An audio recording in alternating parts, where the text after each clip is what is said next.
Hi guys, welcome back to another exciting video, so sit back, relax, and let's get started. It was late morning by the time you first began to stir, and piece by piece the previous day came back to you, especially when you shifted and the three giant welts across your back pulsed in agony. You curled in on yourself, hissing and palms almost starting to glow, but you knew better than to heal yourself right now. Bakugou had been surprisingly lenient with you after the whipping, and you could only assume that meant that worse things were on the horizon for you. Healing your back would only be a slap in the face to him. Wearing your new marks untouched might earn some brownie points and lessen your next punishment. You went to sit up, suddenly remembering that you were in Kaminari's bed.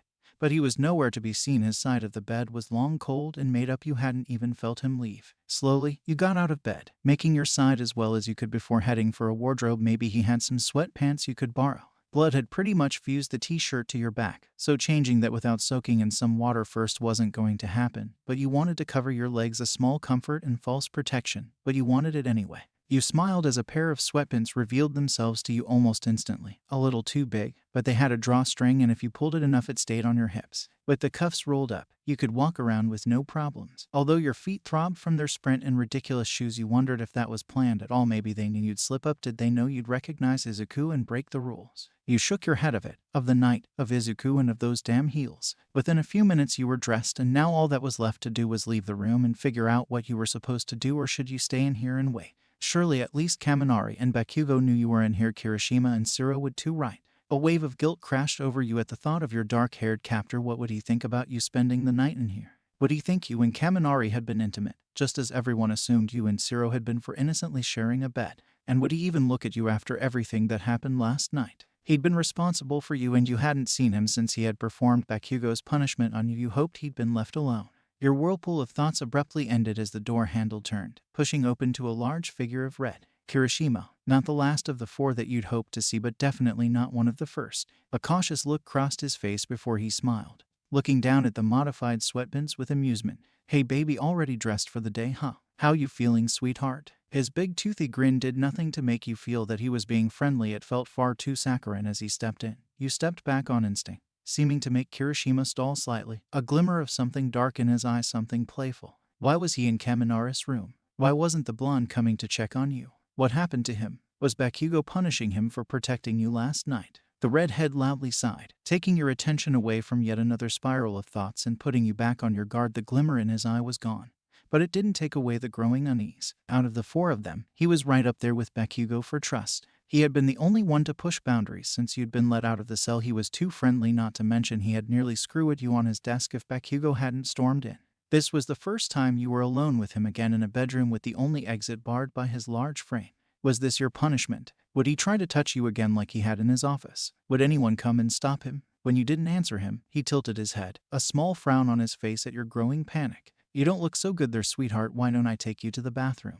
Your back needs cleaning and dressing. He took a step closer, reaching out his hands, and you visibly tensed. When you stepped back, he simply followed until your back was against the wall. He seemed unfazed as he wrapped his arms under your legs and back, being somewhat careful as he scooped you up against your will. You hissed as his arm rubbed at the sore welts, but he didn't seem to hear you, or rather, ignored you. Where's Kaminari? You asked, panic rising in you as he began to carry you from the room, taking you back across the house towards Bakugou's wing. Was he taking you to your punishment? To Bakugou? You squirmed, the need to get away overruling your current survival skills in the arms of the largest and likely deadliest member of the gang. But he simply looked down at you with a warm smile. He's in a meeting, don't you worry about him. Yeah, right, a meeting just like the meeting Siro had with Bakugou yesterday. You bit your tongue to prevent any sarcasm from rolling out of your mouth. You were in deep shit enough as it was. You passed by Bakugou's door and Kirishima laughed as you're struggling. Relaxed. Calm down, sweetheart, we aren't going to see the boss, not until you're all cleaned up and pretty. Not that you aren't already. His smile flashes again and you feel sick, squirming a little in his arms again and rubbing the wounds on your back by accident, pulling yet another pained hiss from you. Again, he ignored your discomfort, pushing open a door with his foot, and you swallowed hard at what you saw inside. It looked like a spa, a real spa, not the kind you'd been to before, but a relaxing white room with hot coals pumping a comfortable steam across the large room. In the center, set into the floor with a few steps leading down into it, was a large round bath. Although it could almost definitely be mistaken for a swimming pool, how on earth was this able to be built on the second floor? Welcome to the master bathroom, Kirishima chuckled, taking 2 large steps inside before pushing the door closed with his shoulder. It was all so open, so beautiful. You almost forgot about the man holding you until he began to walk you over to a large basin with a countertop full of fresh coals burning on one side of the basin and a clear counter with fluffy towels all rolled up on the other. Let's soak that fabric off your back so we can take a good look. Can't be comfy with it glued to you like that, baby. For such a large man, Kirishima was surprisingly gentle. His hands carefully dabbed a wet cloth along your back as steam filled the room from the hot coals, making your clothes cling to your clammy skin in a very uncomfortable way. You were actually relieved when he managed to peel off the BLD-stained shirt, your body finally able to breathe. It didn't dawn on you that you were now completely shirtless in front of the redhead, allowing his gentle fingers to rub a soothing cream into your wounds every now and then. You'd hiss at a particularly sore spot and your fingers would ball up. But Kirishima would softly shush you, telling you it was almost all done. It was nice. He was being nice. Maybe he wasn't so bad after all. You'd been wrong about Zero, about Kaminari. Maybe you were wrong about. They're all done, baby, he purred, coming around to stand in front of you and plant a kiss on your collarbone. Maybe he was just the affectionate type. You tried to hold on to the thin thread of hope that he was good, that he wouldn't hurt you, that maybe he was just a physical kind of guy. But as he stepped closer, nudging his hips between your knees, you felt the unease slam into your lower stomach. So good for me, aren't you? Precious little sweetheart, I don't believe for one second that you'd be naughty, he continued, his voice filling with teasing amusement as you shiver. But whatever the boss commands, he smirks, pulling back to look at you, that horrible gleam of something dark in his eye taunting you again. I do. You gulp, trying to shift back and away, but his hands either side of your parted thighs trapped you. FRK, fuck, W, what are you going to do? You ask, cursing the scared waver in your voice that only made him lick his lips. One of his hands leaves your side to stroke your cheek, enjoying the way you flinched, enjoying the fear starting to swim in your eyes. He leans in close, his lips hovering right over yours, and you feel tempted to bite his tongue off, but he was so much bigger than Bakugou. The exit was all the way across the room, the other side of the bath. You'd never get away with that same trick twice. I'm going to give you a bath, silly. He leans back as your body twitches in confusion, your mouth falling open as if trying to ask a question. A bath. We was ordered to give you a bath. Why did you have the heavy nauseous feeling that it wasn't that simple? He laughs at your expression, drinking it in before taking hold of your waistband in his hands, tugging down and almost pulling you off the counter. So these have got to come off, baby. Do you want to do it or shall I? You quickly shook your head, telling him you'd do it. It was the far lesser of the two evils, and maybe he'd back off a little to give you space. He grins hungrily, releasing you from his trap, and watches you hop down from the counter and head over to the bath. You'd have to be quick. The last thing you wanted was to give him a show, so you turned your back, facing the very edge of the bath steps before untying the cord, keeping the pants over your hips. The room was so steamy now, maybe he wouldn't be able to see you properly, you hoped. You didn't dare spare him a backwards glance as you held tight to the waistband of both the sweats and boxers, counting to 3 in your head before pulling them down. You kicked them off your feet before starting to descend into the bath, the warmth of the water inviting you in. You sighed out, the hot water quickly covering your whole body and stinging your back. But you didn't care. It was warm and pushed deep into your muscles. You found a ledge on the inside of the tub under the water and sat down, crossing your arms over your chest. If you closed your eyes, you could pretend you were alone, somewhere thousands of miles away. You heard shuffling before the water was disturbed, slight splashing coming closer and closer until hands scooped you up by your armpits and you were manhandled to straddle the redhead. You focused on Kirishima's bare chest as he washed you, counting and tracing his tattoos with your eyes. He had a lot, easily over 100. Where his usually buttoned-up shirt would cover his neck was the very start of an intricate chest piece, very traditional, very Yakuza. A demon mask sat right over his sternum, as red as his hair, and the surrounding tattoos crept down his arms and abdomen. You wondered briefly where they ended or if his entire body below his chin was covered in ink. Slowly, bit by bit, Kirishima cleaned the BLD from your back, actually being rather gentle, but it still stung like hell, and you went back to finding all his scars hidden in the ink. Up close you could see them. Thick healed lines, some shaped like long scratches, and some huge blasts of scarred up damage like an explosion. He must get re-inked a lot. Some scars looked a lot newer than others, but were still painted with ink. Almost done, good girl. His voice brings you to the present moment, and you shiver. He'd made you straddle him, legs either side of his bare thighs, allowing you to hide yourself in his chest as he worked. You were definitely aware of his pee-pee, casually nestled in the valley between your pussy and ass. It pulsed from time to time, and you tried your best to ignore it. He hadn't made a move to slip it inside you, and from the size of it alone you knew it wouldn't be an accidental slip either. You'd have enough notice to try fight him. Thank you, you say softly, not lifting your eyes from the demon mask on his skin. A hiss of steam and the sloshing of water filled the gap of silence between you as he placed the washcloth to one side, sitting back to look at you, his hands settling on your thighs just above your knees. His thumbs traced small circles, and you crossed your arms over your chest to hide yourself, still only making eye contact with the mask. You know he starts frowning when you still don't look up at him. His hands move up an inch and your breath hitches. You're in a hell of a lot of trouble, sweetheart, some real deep shit. You nod, of course you knew that. His hands go up again, fingers now so close to your core, thumbs dipping to press into the sensitive flesh of your inner thigh, and you swallow. You could run, you could scratch at his eyes and fucking sprint out of here. It wasn't going to get any better for you now, not with how he seemed so intent to get closer and closer to your core. Water sloshes around behind you and you assume he's kicking out his leg as his knees widen, making your own legs spread further around his and making your straddle deeper. Running would be harder, but you could still try. His hands squeeze you before his thumb finds your slit and you tense. Now or never. I think this is a pretty just punishment considering you like to act like such a whore. You freeze. Ouch. You finally meet his eyes, hurt shimmering in yours. You weren't a whore? What the fuck? Although he was a damn creepy perv, Kirishima had never called you such a name before. It felt like a betrayal, such nasty horrible words while he had you in bared and open situation. Did he really think of you like that? I'm not a whore. You tighten your jaw, holding your arms across your chest angrily, doing everything in your power not to slap him or cry. His thumb nudges your clit and you hiss, trying to wiggle away, but his other hand keeps a tight hold on your hip. Maybe, but after we're through with you, you'll definitely feel like one.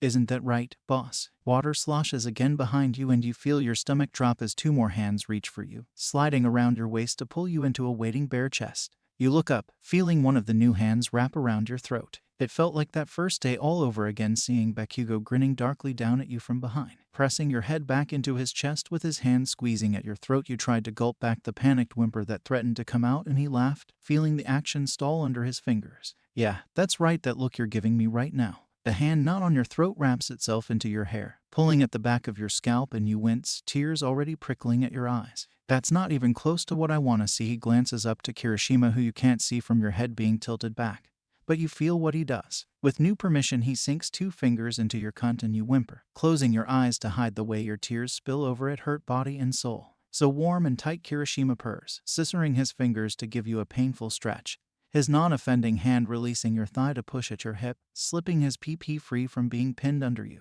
Oh shit, oh fuck, no, please no. You open your eyes, looking directly up at Bakugou with a pleading expression. Please don't do this. I swear I'll behave, I'll be good. Please. You choke as he squeezes your throat hard, cutting off your words. I didn't say beg. Hands behind your back now. A third finger slips inside you and you cry out, trying to wiggle away. Please, don't, please, I don't want this. You try to straighten your legs and push yourself off of Kirishima's lap, not caring that your vision was going black from the harsh grip Bakugou had on your windpipe. I don't think you get it. It doesn't matter what you want. Hands now, Bakugou snapped, and you shook your head, tears shamelessly running down your cheeks as Kirishima lined himself up with your pussy, starting to bully the head of his PP inside. No, get the fuck out of me. You scream, your hands ripping away from trying to cover your tits to blindingly scratch out at your intruder, slapping and punching at his chest before changing to attempt to pry Bakugou's hand off your neck. Your fingers slip under his palms and he releases, letting you gasp a deep breath, voice rasping through definitely bruised vocal cords. His other hand leaves the back of your neck and you plant your hands on Kirishima's abdomen, holding yourself up and away from his PP, all while he smirks at you, deeply amused by your efforts. You spit in his face as you try to stand and run, but your arms are snatched, hands pinned roughly behind your back in one large hand. Kirishima's legs widen once again, and with the added pressure of his hands on your hips, you're pulled down onto him in one harsh tug that pulls a feral scream from your swollen throat. Oh man, Bakugou, she's so fucking tight, I think I just split her the fuck open. Kirishima practically salivates as he moans, his hips bucking on impulse while you thrash and openly sob, pain radiating from your whole core. FRKU, fuck you. You scream, a mess of tears, snot and bathwater as he sets a steady rhythm through your wild struggle, holding your hips to rock himself up into you with satisfied moans. You are sweetheart, he teased, taking one hand off your hips to pinch at a nipple, making you cry out and sob, your energy quickly draining the longer you struggled. Bakugou simply held you in place by your wrists and waiting you out like a toddler having a tantrum with a wicked grin, his free hand traced down your spine, across the irritated welts and past your tailbone where you violently tensed, your head turning to glare at him over your shoulder. No, you simply spit, venom deep in your tone as Kirishima fucks you. You've come back from this before. Back when Dabai first started taking you against your will, you found the strength to forgive yourself and accept it. But as Bakugou's fingers pressed at your asshole, you didn't know if you would be able to heal as easily. He smirked, pushing your wrists into your back, bending you forward onto Kirishima's chest. Yes, the ring of muscle burned as he pushed in without mercy, right up to the knuckle. You squirmed and bucked, trying to get him out of you, only to accidentally ride Kirishima in the process, pulling happy moans from his throat. FRK. So you stayed still. You could handle a finger, and despite the hot tears burning your eyes, you'd not give them the satisfaction they wouldn't hear you cry. You thought you could get away with what you did. Bakugou almost purred in your ear, a second finger pushing in far too quickly and scissoring, not caring to warm you up properly, and a hiss pushes at your clenched teeth, eyes screwing shut. For what you did to me. In no way did you think you'd gotten away with anything. You knew punishment was coming but this. Kirishima. Hold her forward. The redhead took his hands off your hips, reaching around you to hold your hands where Bakugou had been keeping them. He pinned you in a strange hug before he sat back to bend you over him. The new angle made his PP press into a weird spot inside you that made you tense, your body shaking with discomfort from the painful stretch. A hum of approval left Bakugou as he used his now free hand to grab at your ass cheek and pinch, pulling and pushing at the fat before spreading your cheek to give him clearer access. A third finger shoves in and you can't hold back your scream. Get away from me. You try to free your arms again and push yourself to sit up, fighting to get away. And not caring about wiggling and writhing around on Kirishima's PP. The damage was done there. But you weren't about to bend over and take anything from the sick masochist behind you fingering your ass for his own amusement. You squeezed your thighs, using them as an anchor as you arched forward, curling your body to push your back out and tuck in your ass, managing to rip Bakugou's fingers from your sore hole with yet another scream. It burned so badly your breath was juddering and muscles spasming, desperate to get away and curl into a ball. Oh, you don't want my fingers in you. That's okay. They both roughly grabbed you, Kirishima wrapping his arms back around your waist to pull you into a backwards arch against his reclined body while Bakugou pulled your cheeks apart and lined himself up. Don't you fucking dare. You scream, your hands clawing at Kirishima's arms now that they were free, nails uselessly scratching at solid stone. Stop this, please. Your scream breaks as the thick stinging head of Bakugou's PP bullies inside you, pressing onward with no respite and no care to the excruciating stretch it caused. Your whole body tensed and thrashed, tears shamelessly barreling down your cheeks as you wailed. Please stop. Please, you begged, feeling his hands come around to splay on your ribs before reaching to squeeze your tits in a painful grip. He bottoms out, silent, holding you there in pain while Kirishima squirms happily under you, his eyes rolled back at how much tighter you just became. FRK, he breathes, bucking up into you, his arms still locked around your waist. You get no time to even attempt to get used to the invasion before a fast and brutal pace is set, your insides raw and on fire as Bakugou ruts into you. Stop please, you whimper, your throat worn out. You tried to block it out, disappear into your head, but the pain was too much, too real. See what happens to naughty girls. Bakugou taunts, small grunts filling the air behind you as he pounds into you. This wouldn't be happening if you'd have just behaved. Bent over like a willing slut, he huffed, squeezing your tits hard to hear you cry out. Oh, what's wrong, little mouse? Can't take a little punishment? Kirishima chuckles darkly at Bakugou's words, leaning up to nibble at your neck before purring against your ear. I wouldn't say little, boss. A mean laugh leaves them both as they continue to abuse your holes and your head drops, shoulders racking with sobs as you brace your arms against Kirishima's chest, attempting to push him back. Oh, come on, smile, won't you? Bakugou says all too lightly, fucking into your ass with shallower thrusts. Taking his time to draw this out, you can hear the sadistic grin in his voice as he grabs you by the chin, tilting your head up to where a small red light was blinking. A security camera in the very far corner of the room. You're on camera after all. Your insides churned as you stared wide-eyed at that little red blinking light. Someone was watching your defilement. Your little admirers are looking at you. Don't you want to give them a good show? He gives a rough thrust, bottoming out as Kirishima pulls you down hard to grind onto him, and you scream, their duo girth pressing into your insides and stretching them to their limit. Your noises only seem to drive the redhead closer to his euphoria. Good girl, he grunts into the flesh of your throat, biting harder and kissing at it as he starts to chase his end, pulling you tight against him as more cries of pain leave you. Who did Bakugou mean by admirers? You had no one. You didn't give a flying fuck if it was Dabai. He'd hate to see his pet being taken by someone other than him. He'd only fight to get to you now and kill them. All these guys weren't that stupid. They wouldn't know him, would they? Your heart sank at the thought of him watching you right now, knowing he probably wouldn't care anymore. You were a stranger to him now, right?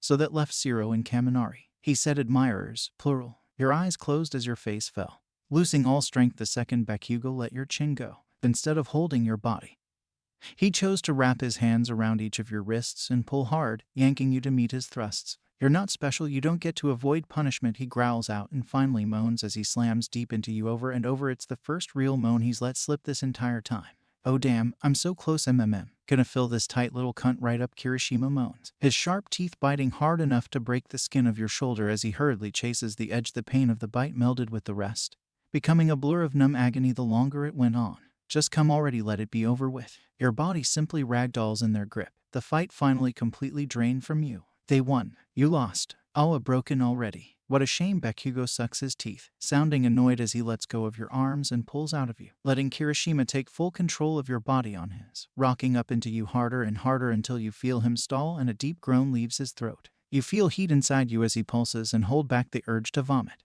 He just came in you. The cherry on fucking top. Your body slumps to the side as Kirishima lets you go, sighing in satisfaction as he pulls out of you, reveling in the sticky squeeze of your bleeding hole. Oops, he mutters, not sorry at all. A hand pulls you up by the back of your neck, your limp body swaying on your numb legs as Bakugou holds you up to face the camera while Kirishima gets out of the water. This was worth your asses. To ch. You can imagine yourself bruised, bleeding and bitten, a mess ruined as if you weren't already by the time they stole you away from Dabai. But this was fresh more. Dabai never shared, you never showed anyone what he did to you, never let anyone else hurt you. Shame and embarrassment ate you alive as you dangled from Bakugou's grasp, too weak to struggle. He held you up as a disgusting example. He had to be talking to Zero and Kaminari. They protected you from this, only to push the inevitable. Their bruises were for nothing, their pride was for nothing. Fucking whore. He lets you go and you fall into the middle of the bath, letting your body sink. Maybe you'd have been better off as Daba's pet forever. He loved you under all his torment and torture. He gave you so much affection at times. Sometimes there was even some aftercare in the wake of something brutal.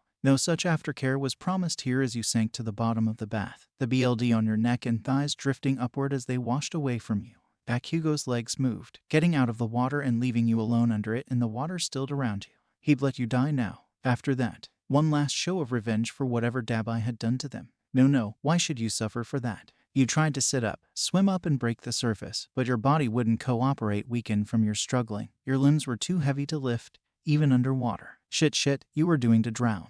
FRK. Help, please. Bubbles rose from your mouth as you started to panic, your lungs burning from needing to gasp air. Shit. No, not this way, you weren't ready. Black started to cloud your vision. If you were crying, you couldn't possibly tell. The wavy outline of the bathroom ceiling would be the last thing you'd ever see, wouldn't it? There were worse ways to die, but damn it, you weren't ready. Please. Dizzy, so dizzy. A shadow appeared over the water, some kind of figure. A hand burst through the surface, reaching out to you, and you wished you had the strength to reach back, but it all went black. When you woke up, your head was pounding. Waves of hot aching pain throbbed through your body and you curled up in a ball, stifling a small whimper at how much the simple movement intensified your existing agony. Everything hurt. The ground was hard and the air was a familiar scent of damp. It didn't take much guesswork to assume you were back in the cell, a grotty threadbare blanket thrown over you in an attempt to keep you from getting hypothermia. You hadn't been passed out for long. You were still a little wet from the bathwater. Hey, you awake? Zero. Concern was laced in his voice, and it was close, maybe a few meters away from you.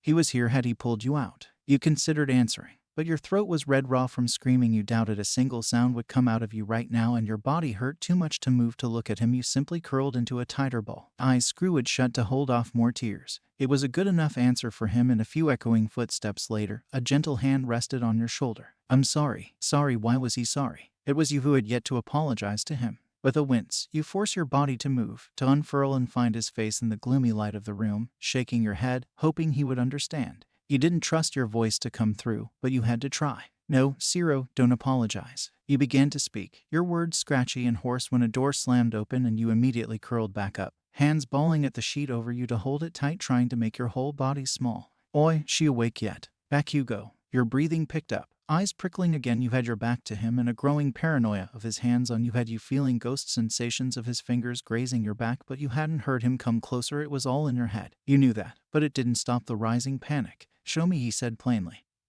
his voice echoing from the doorway still. Zero shuffled in front of you, hands softly touching your shoulder before peeling back the sheet to your hips. He wouldn't take it down any further. Bakugou would have to come do it himself. But Bakugou seemed satisfied enough, giving a small hum and stepping closer. Still haven't healed yourself. Good girl, you can listen to orders. You hear the proud smirk in his voice and try to tune him out. Zero's lingering scent of weed, a decent distraction. God, you missed that smell. You missed him. You hoped he wouldn't leave you alone with Bakugou, or at all you needed him. He was your last lingering shred of sanity, maybe Kaminari too. But Zero was a certainty, a fixed point of safety in this hellhole.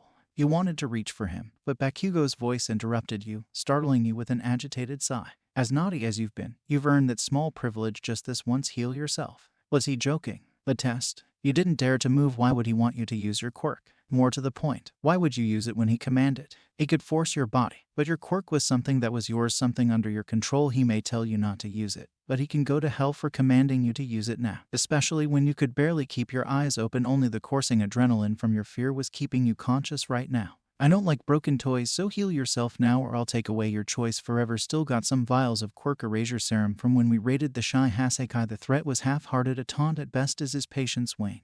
But you didn't move, staying stubborn. He sighs. It's not a test, FR King. Heal yourself. The punishment wasn't meant to cause physical wounds, so FR King, heal yourself, all of it now. He began to growl his words through gritted teeth, clearly coming to the end of his patience. Maybe he'd leave you alone for a bit if you complied. Leave you under Zero's care for a while. Allow you to recover and build yourself up before brutally breaking you back down again. At least using your quirk would tire out the last embers within you and knock you out into a deep sleep. So you closed your eyes, hands shakingly moving to hold yourself, one over Kirishima's bite mark and the other over your hip where a handprint-shaped bruise was yellowing. Even when it heals, you know you'd feel that phantom hand for a long time. Feel Kirishima's teeth in your neck, feel them both violating you for months or maybe even years if you lived that long. Bakugou was right. The punishment was way more than physical abuse. The mental scars ran deeper and uglier than Davis burn. Taking a deep and pained breath, you activated your quirk, pushing all of your spinning thoughts aside. Your quirk wiggled from within you, stirring awake and humming through your veins, warming your cold, wet skin.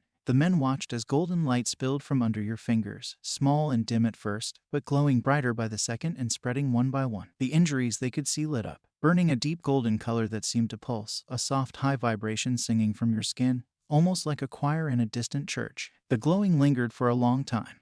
Much longer than they had seen you heal, Bakugou, but the light didn't spread to your burn. It seeped up the whipped lines, closing and smoothing them as your skin became brand new and fixed. To Zero's surprise, the burn on your back now had 3 lines of pure smooth skin streaking through it. He looked up at Bakugou, jaw dropped in disbelief, but the blonde simply watched you, as if he knew that it would happen. The singing eventually died down with the glowing until your quirk had finished its work and your body slumped. Zero reached down to lift your eyelid and check your pulse. She's just knocked out. Bakugou was silent for a long time, his eyes trained on the unbroken, unburned trails that broke through the horrific scarring on your back. Twice now your quirk had performed what you said it could not. It returned something to Bakugou he thought was long gone, and now your burn was showing signs of being able to be healed. You didn't know you could do what you'd done, did you? Was it from lack of training? Or maybe the emotional scarring from Dabai had manifested in some strange shade over that burn, your mind refusing to recognize it as healable. He didn't know what to do with that information. It purely solidified a point for him. You reacted well to emotional punishment, good to know. Leave her to rest, bring her some pillows and a thicker blanket. She stays down here for now until she's strong enough to walk, no more carrying her. Got it. Zero nodded, standing and ready to bring you what he was allowed to. Rape was an ugly thing. He knew Dabai had done some disgusting things to you, as did they all, but seeing his oldest friends, his family members do that to you. He and Kaminari had watched that screen for all of 3 seconds before realizing what was happening and turned away. They could hear your screams through the house, begging, pleading. When it was over, Bakugou had nodded at the camera and Zero had bolted through the house to get to you. Punishment wasn't a stranger in this house. It happened before you came and would happen long after, but being there for each other afterwards to accept it and move on was something they always did. Kaminari had been beaten pretty badly, but Zero had been there to patch him up when Kirishima had been bruised up for fucking up a few months back. Kaminari had brought food to his bedside and nursed him back to health. After that, there was no grudges, no drawn-out bad feelings. It was an unspoken rule. No one was punished for one thing for longer than one beating, and things always went back to normal and it was forgiven and forgotten. It was no different for you. You just seemed to keep slipping into trouble, and Bakugou had no issue in passing boundaries for your particular punishment. Zero looked down at you, blissfully dead to the world inside before heading upstairs to grab some things. Zero looked down at you, now appropriately covered in a thick duvet with a pillow under your head, and exhaled deeply. Smoke gently floated in the air of the cell as his thoughts span. Every time he closed his eyes he could see you on that monitor. Why couldn't he have taken the hit again for you? Obviously not the same punishment you'd received, but something. Anything to have prevented you going through that. No doubt Dabai had been just as vile with you, but it only enforced your belief of them all. They were monsters. And in that moment, yeah, Bakugou and Kirishima were monsters switched off from emotion to get a job done. That job being to break down your last crumbling pillars of sanity. He slid down the wall, hands running through his swept back hair as he exhaled again, adding to the rest of the lingering smoke in the air. Knock knock. A gentle knock on the open door of the cell barely made Zero look up from you to catch the outline of Kaminari in his peripheral vision. I brought some stuff. Heard what Bakugou said and figured she might be down here a while. I know he said she healed herself, but I still don't think she'll be up and walking around anytime soon. The electric blonde was solemn, gently placing a few bottles of water near your head along with a multi-pack of protein bars before joining Zero on the floor and offering him one. He shook his head, offering his joint to Kaminari, who eagerly took it, wanting to numb himself a little bit. A huge purple bruise decorated his cheekbone with a yellowish handprint wrapping around his neck from his earlier meeting with bakugou regarding last night. He just wished it had been enough. You didn't deserve what you got for what you did. It wasn't a fair punishment. He inhales deeply and holds it before passing the joint back to Zero. Think she's awake yet? No idea, but I'll watch her until I know for sure. A silence settled over the two men for a long time as they occasionally exchanged the joint, the room only growing hazier by the minute as you slept, blissfully unaware of your two station guards getting higher and higher. Kaminari was the one to break the silence, his words cracking a little from the dizziness that had clouded his brain. You like her, don't you? Don't you? Zero was quick to bite back, reacting too quickly to put a cap on the defensive tone, and Kaminari smirked. Yeah, but not like you've got it bad, huh? Reverse Stockholm, much. He laughs, the sound way too loud in his relaxed, drugged-up state. But you didn't even stir. Shut it. Zero rolls his eyes, giving the blonde's leg a mild punch, and Kaminari puts his hands up in mock surrender. Okay. Lover boy, damn, bet you're a little bit sad you didn't get to pee her. Huh. She ain't letting anyone near her like that ever now. Zero went to cuss him out, appalled by his words, but when he saw the sad guilt that swam in the blonde's eyes, he shut his mouth and leaned back against the wall. Closing his own eyes, he was just trying to make light out of it, make them both feel better, but it just made them feel worse. Can I sit here with you until she wakes up? Zero peeked open an eye, watching as Kaminari looked at you, brows furrowed and a sad expression on his swollen and bruised face. It was something they shared in common, now proudly wearing purple and yellow marks to protect you, and yet they both failed. Bakugou always gets his way. You sure I'm the lover boy? Zero teased, smiling, and Kaminari smiled back. Why should you get all the fun, huh? The two laughed at that, letting the high in their chests loosen them up. It had been a stressful few days since your arrival. They needed this. Think we'll get it in the neck for being down here? Kaminari eventually asks once the laughter dies down, and Zero shrugs. He just said we can't carry her as soon as she can walk. I want her out of here. I'm setting up one of the guest rooms for her to really sleep this whole thing off, a door she can lock. You don't want her in with you? Kaminari presses, still not quite believing the two of you hadn't slept together that night you first left the cell. You'd been so attached to him, and he to you. No way you two hadn't banged yet. Shame, it certainly wouldn't be happening now. Kaminari knew how these things tended to go. He'd seen girls go through what you had, and very few of them recovered. The idea of you being able to lock a door and hide yourself away from his watch scared him. Would you do something stupid?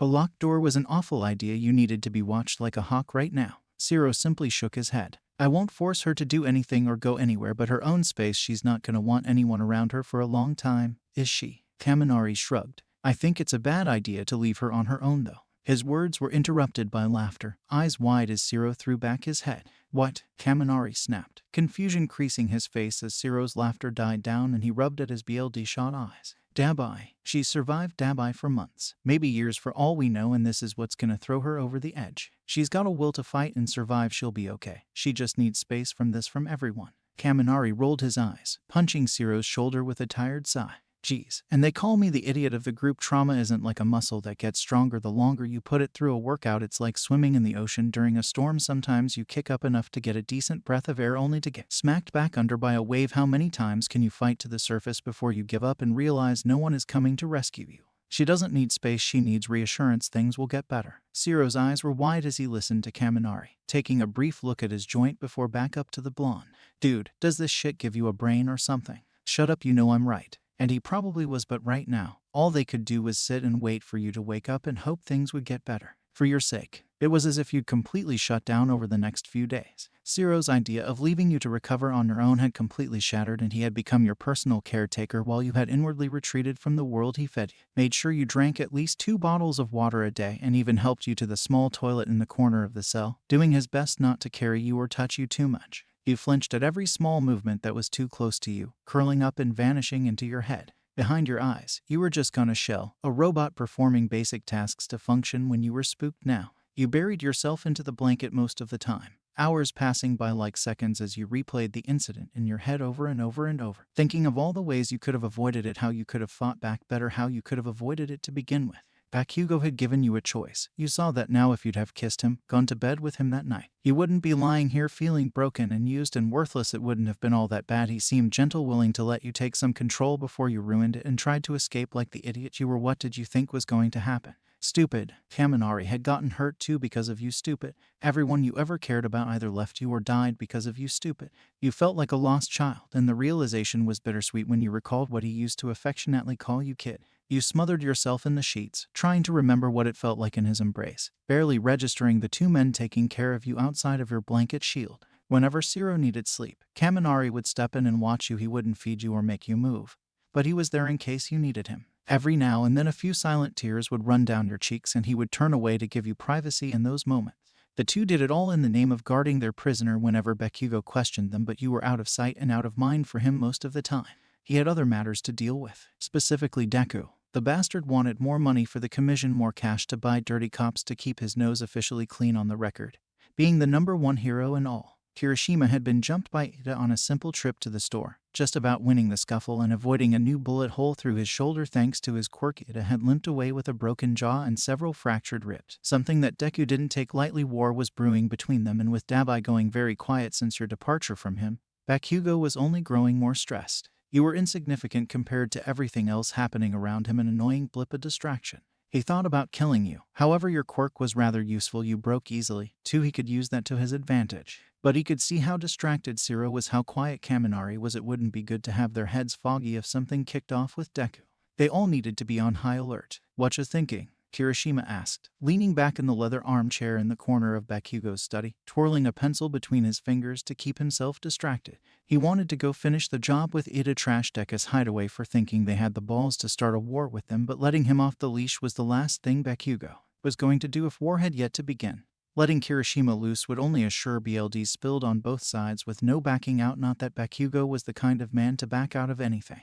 No, he hadn't forged a begrudging and hard-won relationship with Deku's family simply to throw it away because one of his dogs got BLD thirsty. Muzzling Kirishima would only work for so long. He needed an outlet, something or someone to take his anger, energy out on that wasn't on any side, someone that wouldn't cause issues. A smirk started to pull at his mouth as he leaned forward over his desk, hands planted shoulder-width apart as he looked at an interested Kirishima. The redhead needed a ragdoll. You needed to get away from Shiro and Kaminari to give them space to fix their heads. It was all too perfect, too well aligned that he almost didn't want to test the god's humor, but who was he to look a gift horse in the mouth? "Ijiro, I think you've earned a little vacation, HM. The cell door wasn't locked. You could leave at any moment. Wander the house, stretch your legs as soon as you could urge yourself to walk. It took 4 days, but eventually you couldn't take the way you smelled anymore and you were ready to finally scrub them off your skin. After not moving for so long, your legs wobbled underneath you and you took your time getting to your feet, tightly wrapping the blanket around your shoulders to cover yourself. They hadn't given you any clothing, so this was the best thing. You saw Shiro sat down by the door, his body tense to stand, eyes wide and wondering what you were doing. He had just started to nod off when you'd gotten up, and now he was sure he was dreaming when you slowly padded towards him with your bare, dirty feet. He didn't expect you to get up so soon. "You okay?" He got to his feet when you began to sway a little, but you put out your hand to stop him coming any closer. You could do this. You didn't need to be carried or else. "Bakugou, would you?" shivered and took a deep calming breath, not allowing yourself to imagine the consequences. So you simply uttered your request. "Shower." It took a long time for you to finally reach the bathroom, Shiro patiently by your side to make sure you didn't fall. He didn't say a word, just letting you take charge. He reached into the bathroom cabinet as you switched on the hot water for the shower, turning to find him place a brand new toothbrush and a tube of toothpaste on the side of the sink that you practically dived for, scrubbing ruthlessly at your teeth and tongue as Shiro lingered. Unsure if he should leave you, he hadn't put away the razors. Shit, he didn't want to take them away now, in case you saw and thought he didn't trust you. After spitting and rinsing your mouth out, you turned for the shower, letting the blanket slip from your shoulders to the ground, not caring for it anymore as you stepped behind the curtain.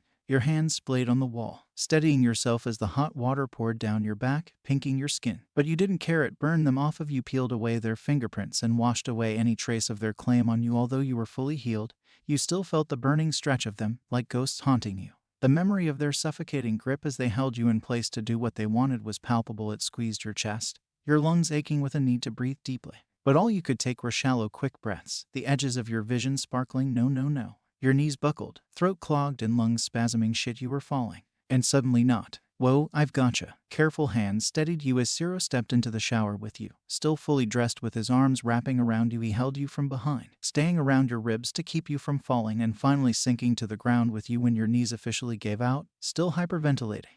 Breathe. You're okay, you're all right. I'm not going to hurt you," he cooed softly, holding you close and taking deep breaths for you to follow. Deep breath in, deep breath out. "Okay. You'll get wet," you sniffled and choked, breath shuddering as you tried to follow his example, slowly gaining the ability to take a shaky inhale. "I'll be fine," he shrugs, water already soaking him and his hair, running down in droplets as his arms held you tight through your panic attack. He'd seen more than his fair share of them over his lifetime, from family members to friends to enemies. all of whom he sympathized. He suffered from them a lot as a child, all the way through until his late teens, where he discovered meditation and medication. Marijuana was a godsend. Maybe you needed a little after your shower to help you. 2. He definitely needed some right now. In and out he chants softly, and finally your breathing evens out to small hiccups as you hold tight to his arms, the white fabric of his shirt completely drenched and see-through as you balled up his sleeves in your fists, holding him as though he would vanish if you didn't keep a strong enough grip on him. You're okay, he whispers, barely audible over the sound of the running shower, but you heard, nodding a little as you lean back into him and he sits down, a leg either side of you as you both recline on the floor against the wall, letting the water wash over you. Zero, you finally croak after a few minutes, and he hums, letting you know he was listening. You twist slightly in his hold, still tightly wrapping your fingers into his sleeves as you look up at him, eyes red and puffy from crying, and he feels his soul ache. He wanted to touch your face, cup your cheek, and kiss your forehead in this moment, this little bubble of open vulnerability, but he didn't dare, not even when you squeezed his arms and looked so damn sad. I'm sorry, you say, and he frowns, his head tilting and water droplets falling from the ends of his hair in tiny thin waterfalls that land on his shoulder. What for? I'm the reason you got hurt. Oh no. No, he sighs softly, eyes closing as he holds off the urge to squeeze you tighter, trying to make himself content to just hold you. He shakes his head a little, knowing exactly what you meant. The skin under his eye was a soft yellow, the worst of the bruising long faded away, and his ribs only ached a little when he stretched, but he'd have taken far worse with a smile if he had known it would have saved you from your fate in the bathtub with Bakugou and Kirishima. He understood your guilt, but denied it. His own rules be damned. He lifts a hand to gently cup your face, resting his forehead against yours. You have nothing to be sorry for. Don't you dare ever apologize for anyone else's actions. We are all perfectly capable of making our own choices and bearing the consequences. But, there's nothing to apologize for and nothing to forgive between us. Your chest tightened and a small hiccup shook your shoulders, bumping your forehead softly. Agus and his in the process. How could there be nothing to apologize for? He and Kaminari would never have gotten hurt if it wasn't for you. I promise there's nothing to apologize for, he whispers. Stop thinking about it now, just relax, keep breathing. His hands rub your upper arms in slow motions to remind you of your breathing. In, out, up, down. The tightness in your chest fades slowly. Bit by bit. He didn't hate you, didn't blame you. The small bit of comfort that it gave you was immeasurable. The guilt was still there, swimming around your guts. But having him hold you like this, telling you everything was okay, was enough for now to soothe you. How on earth was this man part of Bakugou's gang? Was he trapped here just as much as you were? Were you both different kinds of prisoners when all the titles were stripped away? You were a bird with broken wings laying at the bottom of the gilded cage while he was free to fly around, still confined to the bars just as you were, but the illusion of freedom was enough for him. You wondered if they were all like that, pets in Bakugou's caged menagerie, living a pampered life so long as they didn't bite their feeder, which was exactly what you had done, bit the feeder, quite literally. Did you need to play by certain rules now to earn the right to fly around your enclosure freely again? It would stop Zero and Kaminari from further hurt if they saw their actions as their own volition. Then you had to do what you could to ensure they didn't need to get hurt. From now on, you'd behave. Thank you, you whisper, tilting your chin to place a very gentle kiss to Zero's cheek, feeling him tense around you as you did. But he quickly relaxed when you laid your head in the crook of his neck and closed your eyes. You'd now endure hell for the men who endured it for you. They weren't monsters. They were attack dogs bred for service who refused to attack you when their master commanded. You'd do as you were told to keep them safe. It was your turn to play the protector now. What could be worse than you'd already gone through anyway? After your shower, you both dried off and changed into some comfortable clothes, your body swamped in the oversized t-shirt and boxers given to you, but you were just grateful to be covered up again. You both were now in what seemed to be a living room with a few sofas and a huge TV hanging from the wall. Easily 90 smoke floated around you as you took a deep inhale of the joint between your fingers. It was yours. Zero made up to one of his usual rolls for himself and a much lower cannabis to tobacco ratio for you, just enough to give you a gentle buzz and numb your head as it laid in his lap. Some kind of football game was on. Nothing to really hold your attention, but enough to fill the void of background noise as the two of you relaxed together without speaking. Enough words had been shared. You just needed the comfort of his warmth right now. It was with a sick twang of guilt that you realized you liked him more than liked. Maybe it was the Stockholm. Maybe it was the weed, but you enjoyed this time with him as more than just an escape. He was warm, safe. His hand lazily pet through your hair as he watched the game, and you fell deeper into that pit of content. Kago never smoked, so you couldn't even pretend you were laying on him. You didn't even want to try to imagine him right now. You were satisfied in your current moment with your current company. A schoolgirl crush, perhaps. You twisted to lie on your back, looking up at him as you took another toke, your body warming up with happy tingles from the deep inhale. You held it, counting to 3 just as he taught you before blowing it out towards the ceiling, the feeling reminiscent to those freezing cold childhood days where you would imagine you were a fire-breathing dragon on the playground. Smoke used to mean Dabai. The burn in your throat used to mean bad things would happen, but now smoke meant calm, safe Zero. He glanced down at you as you stared up at him, and he raised a curious brow, exhaling out of the side of his mouth. You okay? You nod, spinning out. You shake your head and a small smile starts to pull at the corners of his mouth. Too high to speak. No. He chuckles and leans back, eyes returning to the game as he ruffles your hair a little. Let me know if you get too dizzy and I'll give you a mint or a ginger tablet, then you won't throw up. He trailed off as a door closed and footsteps thudded against the carpet, heading straight for the two of you. A hand scooped up your ankles, lifting your legs and putting them down onto a warm lap. You didn't want to know who it was. Your whole body had tensed the second Zero had gone quiet. Kaminari would have spoken by now, which left the only two confirmed monsters as candidates. Were you in trouble again already? The hand at your ankles lets them go, moving instead to rub a thumb into the arches of your feet, like a deep tissue massage that honestly would have felt amazing if you weren't terrified. The owner of the hand let out a small chuckle. Don't be so tense, baby. You shiver. Only one of them calls you baby. Your jaw tightens as you stare up at the ceiling while Kirishima continues to massage your feet, taking his time to get in all of the knots, sending spasms up your nerves as he worked through the bigger ones. Zero seemed to pretend he wasn't even there, simply watching the game silently. He put out his joint in the ashtray on the corner table near his side, reaching carefully as to not disturb you. No words were exchanged between the men as they both fixed their attention on the TV, Zero's hand absently playing with your hair while Kirishima worked on your arches. His non-massaging hand settling on your shin, you feared what would make him snap. Vivid images of him breaking your foot under his quirk or sliding his hands up your legs played behind your eyes, and you wished you could curl away from him into Zero to hide. The only thing keeping you from ripping apart at the seams was Zero's hand smoothing slowly through your hair in a slow rhythm that you recognized as his breathing advice. Breathe in. Fingers brush through your hair. Breathe out. Fingers push through to skim your scalp. Breathe. Don't fall apart. Zero is here.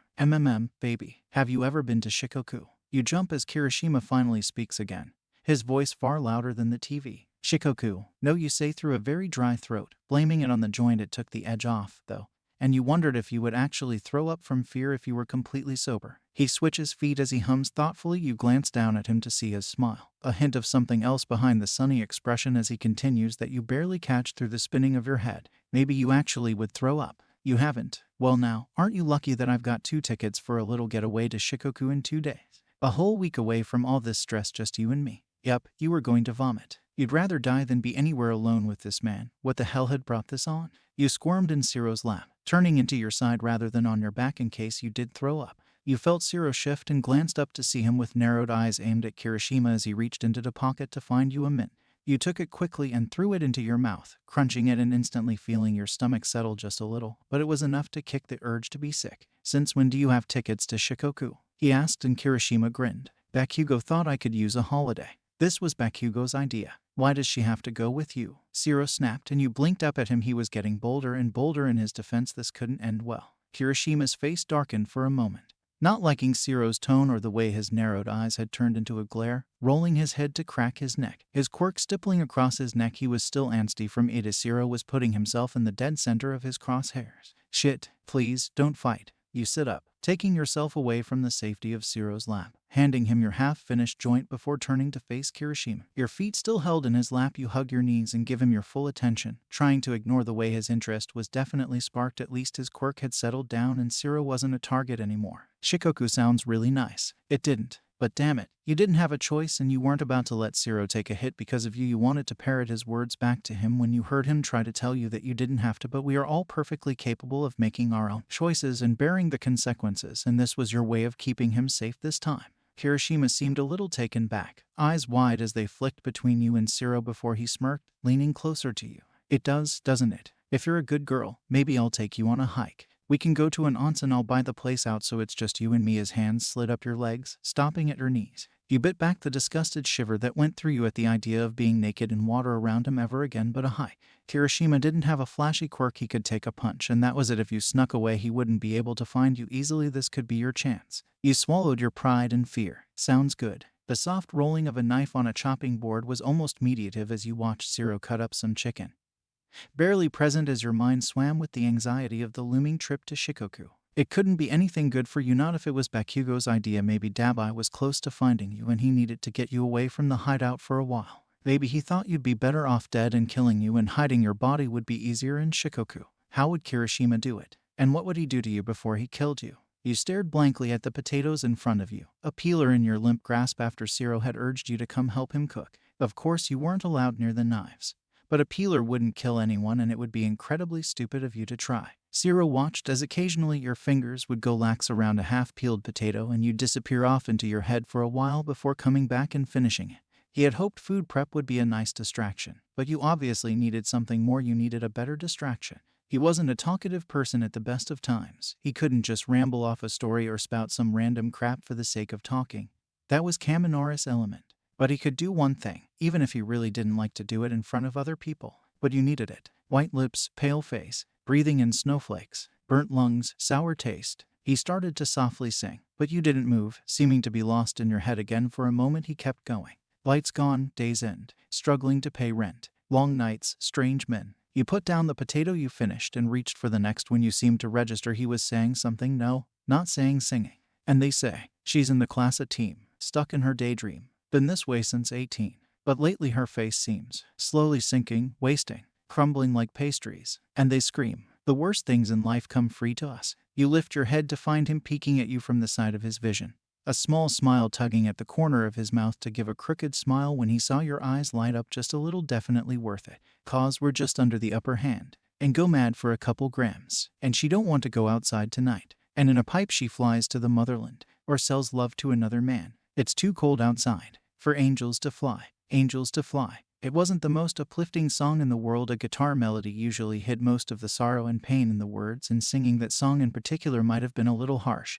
But you were staring at him with wide glistening eyes. You hadn't expected that of him. Your hands went lax again on the peeler and potato, but you were present and alight with interest as you stared at him. Mouth slightly open, he sounded so beautiful. The smokiness of his throat and the soft high notes of the song worked in perfect synchronicity. You were already dying to hear more. I didn't know you could sing. You have a really nice voice. Yeah, he's a little songbird, right, Princess? Kaminari. You twist to look over your shoulder, seeing Kaminari properly for the first real time in days. You'd barely looked at either him or Ciro when you'd been inside the cell, and it now hurt your soul to see his bruised up face. A slight scab on his lip from what must have been a nasty split a few days ago. Let me help with those. He smiles to one side, avoiding irritating his bruise as he passes you to wash his hands. He quickly dries them and his arms carefully go either side of you as he picks up a second peeler to start working. Without putting any pressure against your back, he leans to watch his hands over your shoulder and masterfully skims off an entire peel in seconds, leaving your jaw slightly open. Denki. Ciro's tone holds warning as he gives a pointed look at the blonde's arms around you, caging you in, and Kaminari blinks before glancing down at you, not sensing you tense up at all. And you hadn't. You weren't scared of him anymore, were you?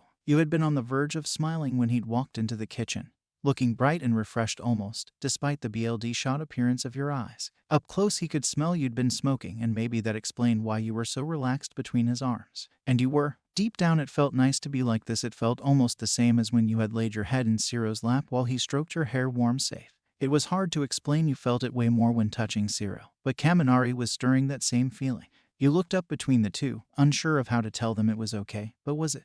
Where was the line here? You trusted Ciro wouldn't hurt you or touch you, accent your wool, and although you knew Kaminari wouldn't hurt you, the same couldn't be said for touching you if you didn't want him to. So you gently wiggled away from his arms, standing back to turn and look at him properly, hoping to gauge his reaction to you laying out your space. He shot a mildly dirty look at Ciro for seeming to unsettle you before putting his hands up and stepping back, moving to finish the peeling without looking at you. He didn't seem angry, not towards you anyway. The bruise across his cheek kept catching your eye, and you lift a finger to point at it. Did bakugou? You ask, the words coming out tangled in your fear of upsetting him. But he seemed to understand and smiled softly with a sheepish nod. Yeah, but it's okay, I've had worse. He sees the small frown that starts to cross your face and he sighs, shrugging. It's nothing, honestly, barely feel it, trust me. You didn't. Ciro had been holding his ribs when he'd been beaten, trying to hide the injury from you. Was Kaminari doing the same?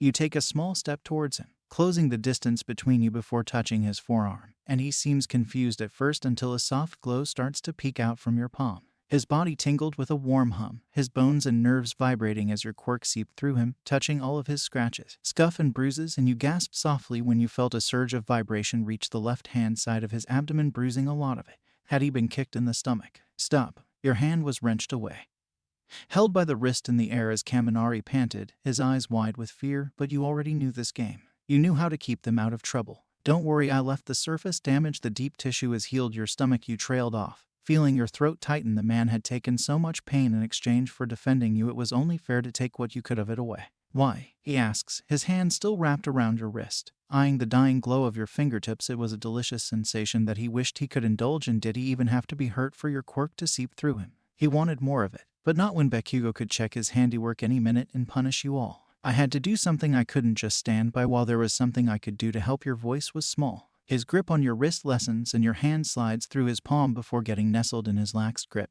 fingers starting to slot together before he shoots a panicked look to Zero. Zero inclines his head, gesturing at the blonde's shirt and stepping closer, ignoring the way the two of you were practically holding hands. Let me look. Lift your shirt, Denki. What? Why? You feel yourself getting carefully pushed out of the way as Kaminari lifts his shirt above the bruising for Zero to inspect. Because if it's gone too much, I'll have to put it back on there myself, Zero muttered, disgusted by his own words, and your eyes widened. Shit, really? Hold still. Let me take a look. He examines the horrible large black and blue smudges that almost completely covered Kaminari's entire stomach, feeling around the non-existent swelling. It looked way worse than it felt, especially now. The pain wasn't bone deep, it was just tender to touch. Breathing wasn't uncomfortable anymore, and even as Zero pressed his fingertips against the darkest spots, it was little more than irritation, nothing that Kaminari could even begin to describe as pain.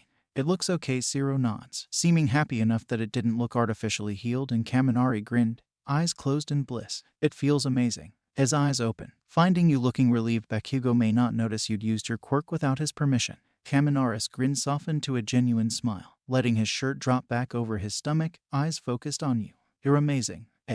Bit of age-related context. Why? Anne is 2 years older than Class 1A would be, making her 19th in some brief parts of this chapter because I've also aged the class up by a year too. At dinner, Bakugou had stayed in his office, so it was just the 3 other men and yourself sat at the table. You kept waiting for him to walk in and shatter the odd peace that had settled.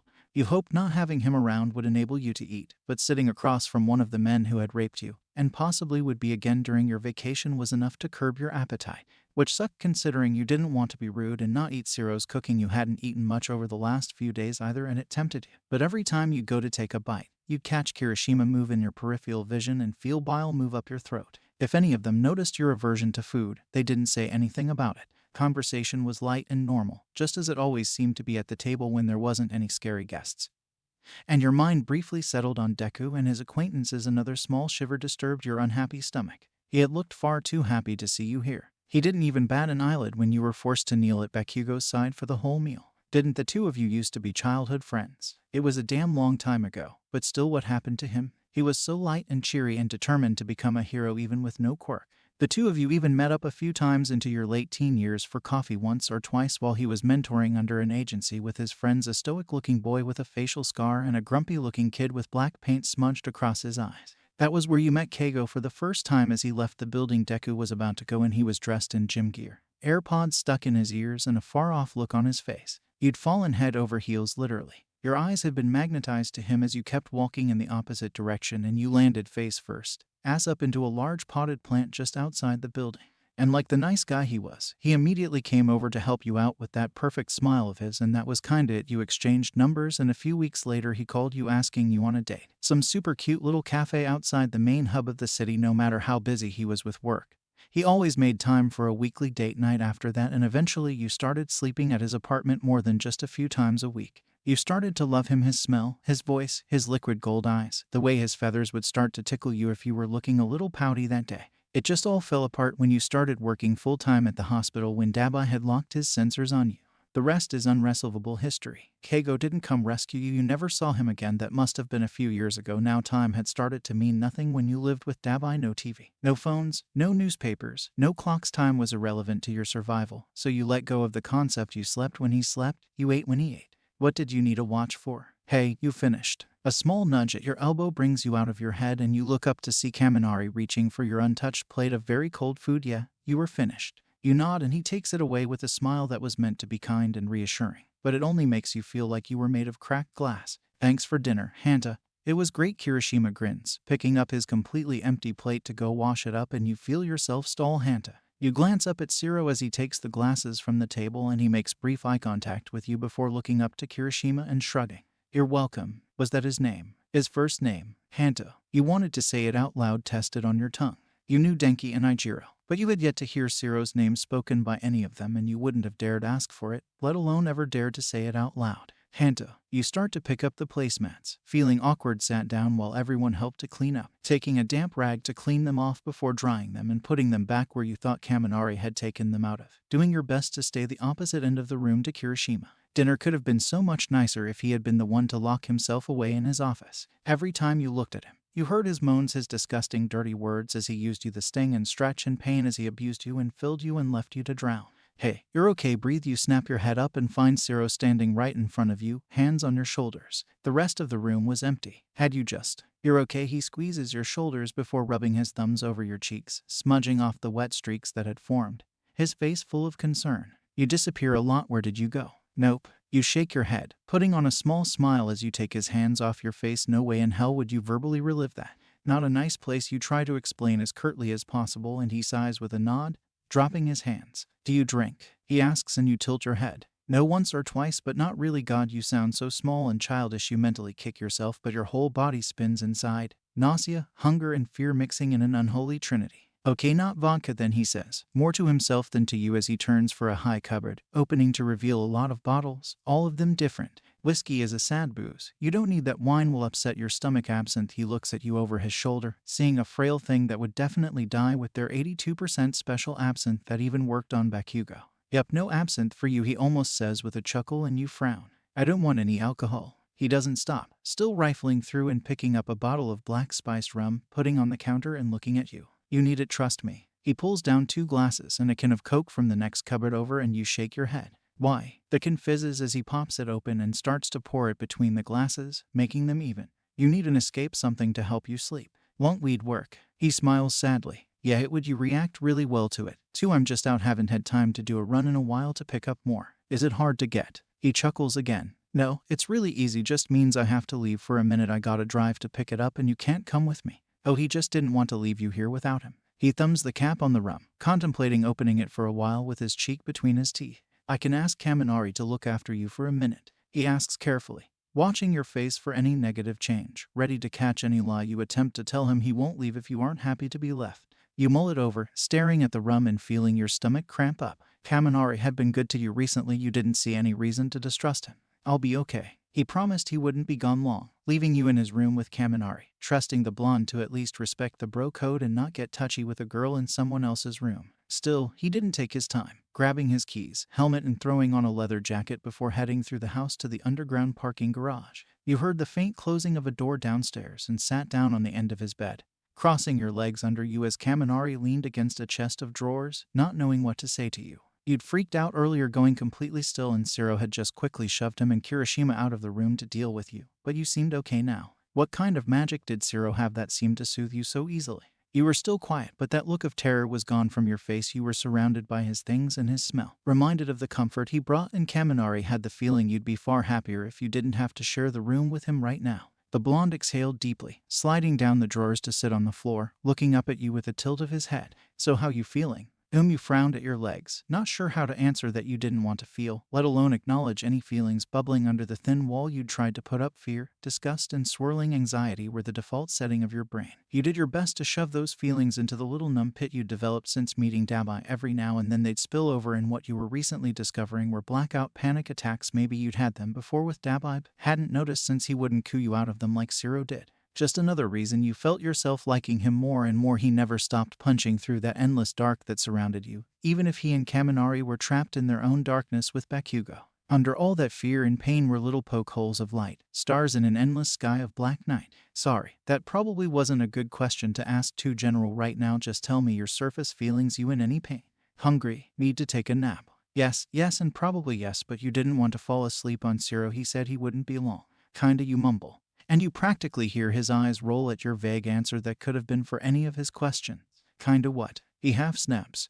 So he didn't have the patience of a saint like Ciro. You squirmed a little, shrinking away from him, and he sighs, dragging his hands down his face. Sorry, dudes just say it. Girls always spin around in circles, and it gets old quick. Masari was the only girl who. He clamps his mouth shut, teeth clacking as he curses under his breath. Masari, forget it, want some snacks. Ciro always hides a munchy stash in here somewhere, he says. brushing off Masari to rummage through Ciro's drawers like they were his own before he pulled out a bag of unopened chips, shoved right at the very back of the bottom drawer, not meant to be easily found. But Kaminari held it up like a trophy, ripping it open. Who was Masari? An old flame. Knew it, a Farkin stoner, he laughs, taking a chip before holding the bag out to you. I know you've gotta be hungry, you've barely eaten anything. You shake your head, but your stomach growls, only making Kaminari laugh more. Come on, just one nibble on just one for me. He waves the bag again under your nose, and the smell of MSG and cheese flavoring hits your stomach hard, sending out another growl. Your appetite was non-existent, but you did need something, so you lift your hand and fish out a chip,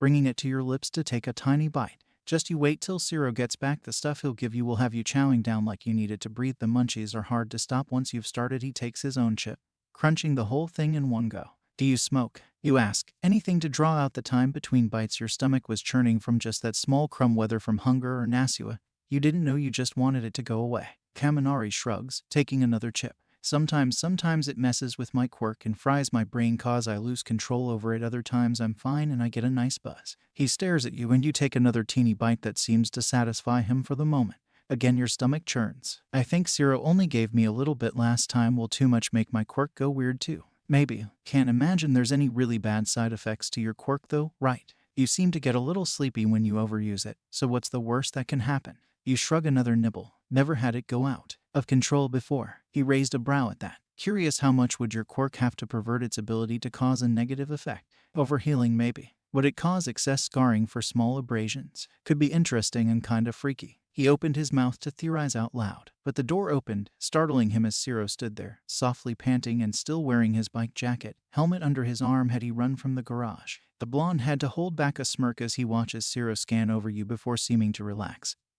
pulling at his jacket zipper and placing his helmet down by the door. Are those mine? He sighs as he finally catches the bag Kaminari was holding, and the blonde shrugs, crunching away. Babysitting fee, right? I got shit to do. I'm out. He hands the bag to you, dropping it lightly into your lap when you didn't reach to take it, and gives you a quick wink. Later, princess. He then turns to leave the room, giving a teasing look to Ciro that makes the man scowl before he kicks the blonde out of his room and shuts the door. Thief, he grumbles before looking back to you, sat crisscross applesauce on his bed with the chip bag in the basket of your legs, practically bare due to the boxer shorts being so high up on your thighs. He swallows and clears his throat as he shrugs off his jacket, taking it to his walk-in wardrobe to hang it back up. It wasn't as if he hadn't seen you naked before. Hell, you'd been in his arms more than once, completely bare to him, in your most open and vulnerable moments. Maybe it was because this time you weren't crying. You looked so relieved to see him happy, even you'd been happy around him all day whenever Kirishima had left you be. He pulls out a clear baggie of green buds from his jacket before leaving the wardrobe, choosing to ignore the little wiggling in his chest. The guy met me halfway, didn't even have to get off the bike. He smiles, waving the baggie for you to see before he heads over to the small ornate bedside table and pulls out a little dark wood box. You watch quietly as he lays out his station, taking some green from the baggie and placing it into a small metal tub, twisting it together over and over until he gently taps out the now almost powdered plant into 2 waiting papers, already cut with tobacco.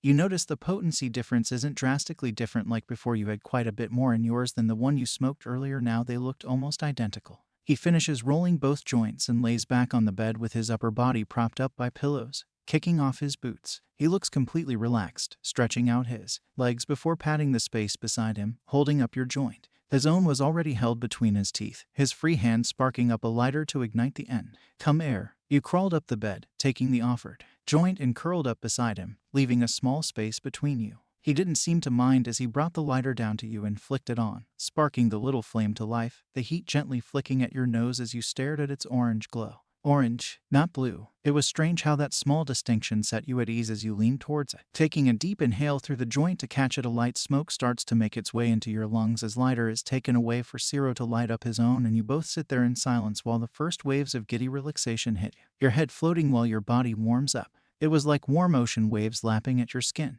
This joint was definitely stronger than before, and Ciro didn't stop you as you continued to take drag after drag, trying to fall into that state of numb comfort as soon as possible, although he does give you a concerned frown. You're gonna spin out, you good? He finally asks, sitting forward to get into your field of vision with that concerned look on his face, but it turns into a soft smile when he sees your blissed out expression. Him, you answer him, your head and chest vibrating softly, and you feel as though you're falling deeper into the pillows behind you, impossibly deeper. It was like being drunk. Without the slurring, without the icky stomach feeling, you felt liberated, free. Was this why he always smoked it? Wanna lay down? He asks and you open your mouth to answer, but he's already gently scooping his arms around you to carefully lay you back, taking the joint from your limp fingers so you don't accidentally burn down the room. You give him an affirmative noise in delayed response, already on your back and comfortable as he smiles down at you, enjoying seeing this side of you. This was way better than seeing you upset, way better than watching you fall into the chasm of a panic attack. You were smiling back at him and he felt his body warm up, blaming it partially on the weed, but mostly on the fact you'd really grown on him. You had such a pretty smile, too. Comfy. You hum. A little more exaggerated than you'd aimed for, and he laughed, laying down next to you as he continues to smoke, holding yours in his free hand. Between you and ready to give it back when you wanted more, which you inevitably did once your initial wave started to trough and your tingles died down. You could feel the weight of your body again. The ghost ache of abuse coming down was hard and rough. You never wanted to come down again. Do you only smoke? You ask, your voice cracked from your throat being tight and loose all at the same time from the weed and Ciro chuckle. Now it is. Yeah, when I was a bit younger I tried a few other things. Kaminari loves mushrooms and Kirishima introduced me to his little ketamine habit, but I couldn't click with them like this. He wafts his joint and you nod. What about you? He asks and you shake your head. No, not that I can think of anyway. Dab, I used a few drugs to put me to sleep sometimes, but never recreationally. Always wanted to try mushroom tea. I'm sure Denki would be all too happy to indulge that.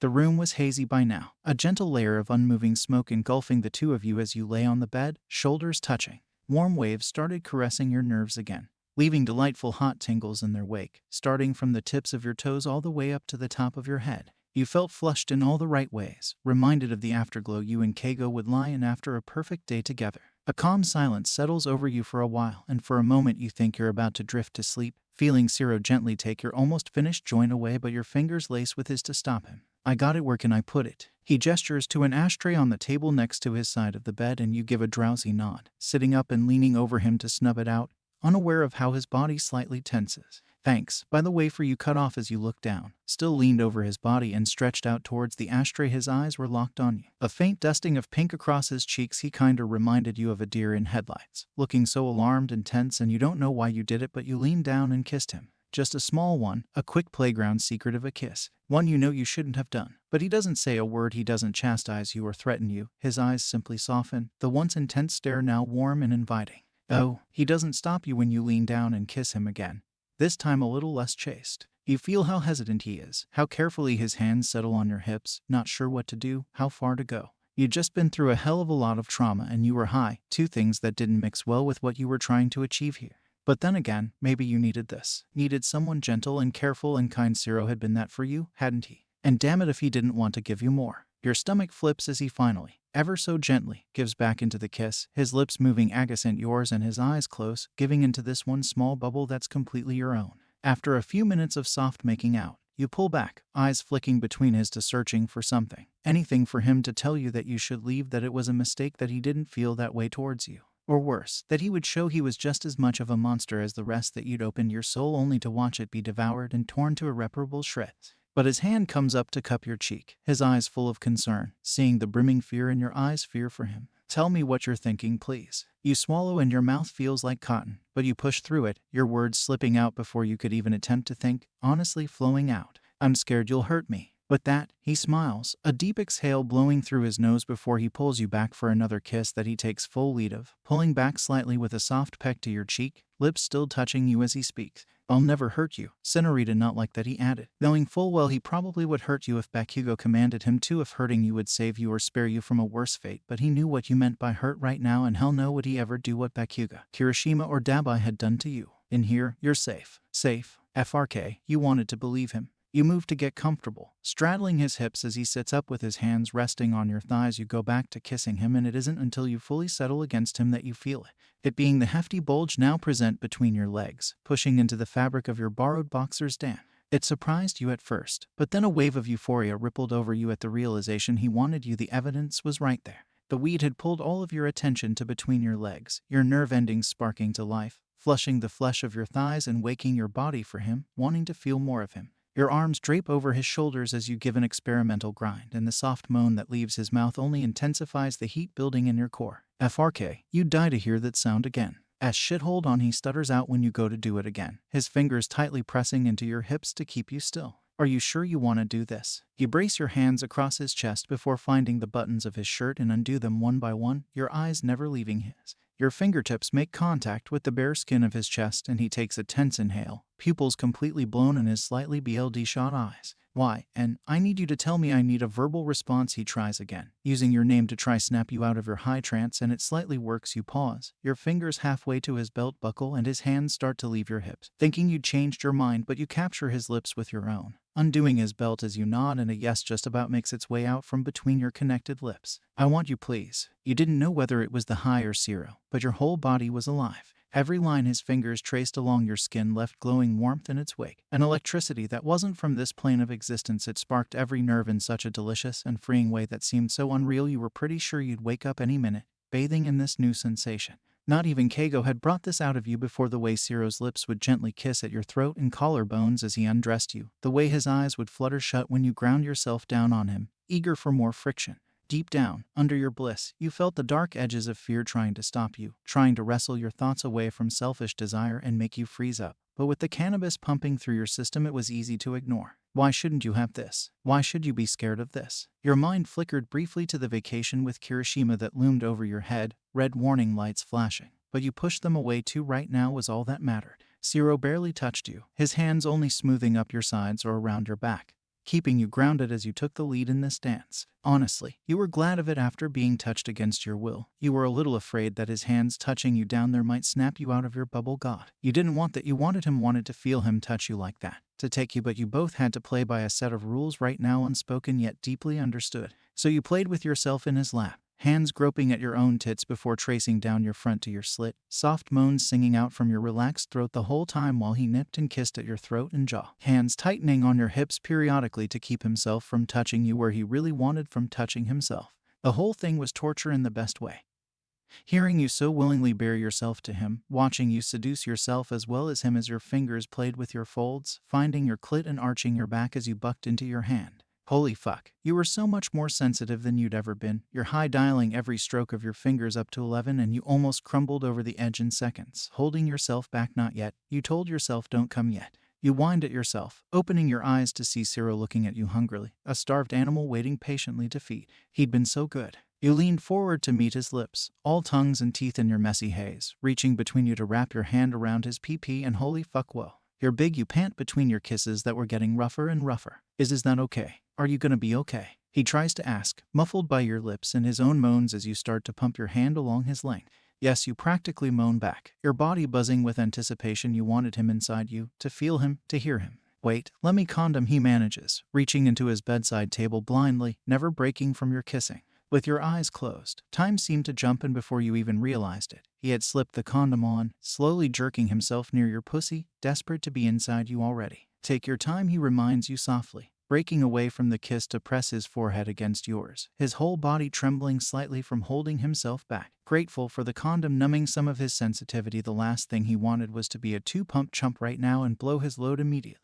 You nod, taking a deep breath as you lift yourself up, your hand over his as you guide him to push the tip of his pee-pee at your entrance, a strangled moan whimpering out as you push yourself down onto him. Slow down, as slow fuck you can slow down, Senorita. He tries to stop you from impaling yourself on him, but you don't listen, your hips griddening down hard as you sit on him fully, both of you moaning loudly as he fills you completely. You didn't want to feel the slow stretch or have time to bail out. You wanted this. You could feel the high start to dissipate, the edges of your euphoria peel back, and knew it was now or never. You didn't trust yourself not to spiral into another panic attack. He guides your hips as you lift yourself up before sliding back down his length, riding him in an unsteady rhythm that you both revel in. Your moans uncapped as your head rolls back and his rolls forward, nestling in the crook of your neck and shoulder to bite softly and suckle at your skin. He hadn't meant to leave a mark, his eyes widening at the reddish purple mark he'd accidentally left, but a faint glow surrounded it before it completely vanished. You healed yourself. His head lifts away from your shoulder before he tenses at what he sees. A bright golden glow in the form of 2 rings illuminates your closed eyelids, veins of gold tracing down your face and neck, all the way to your arms and fingertips that were dug into Ciro's shoulders. Your quirk, he tries to warn you when a wave of vibration hits him straight in his chest,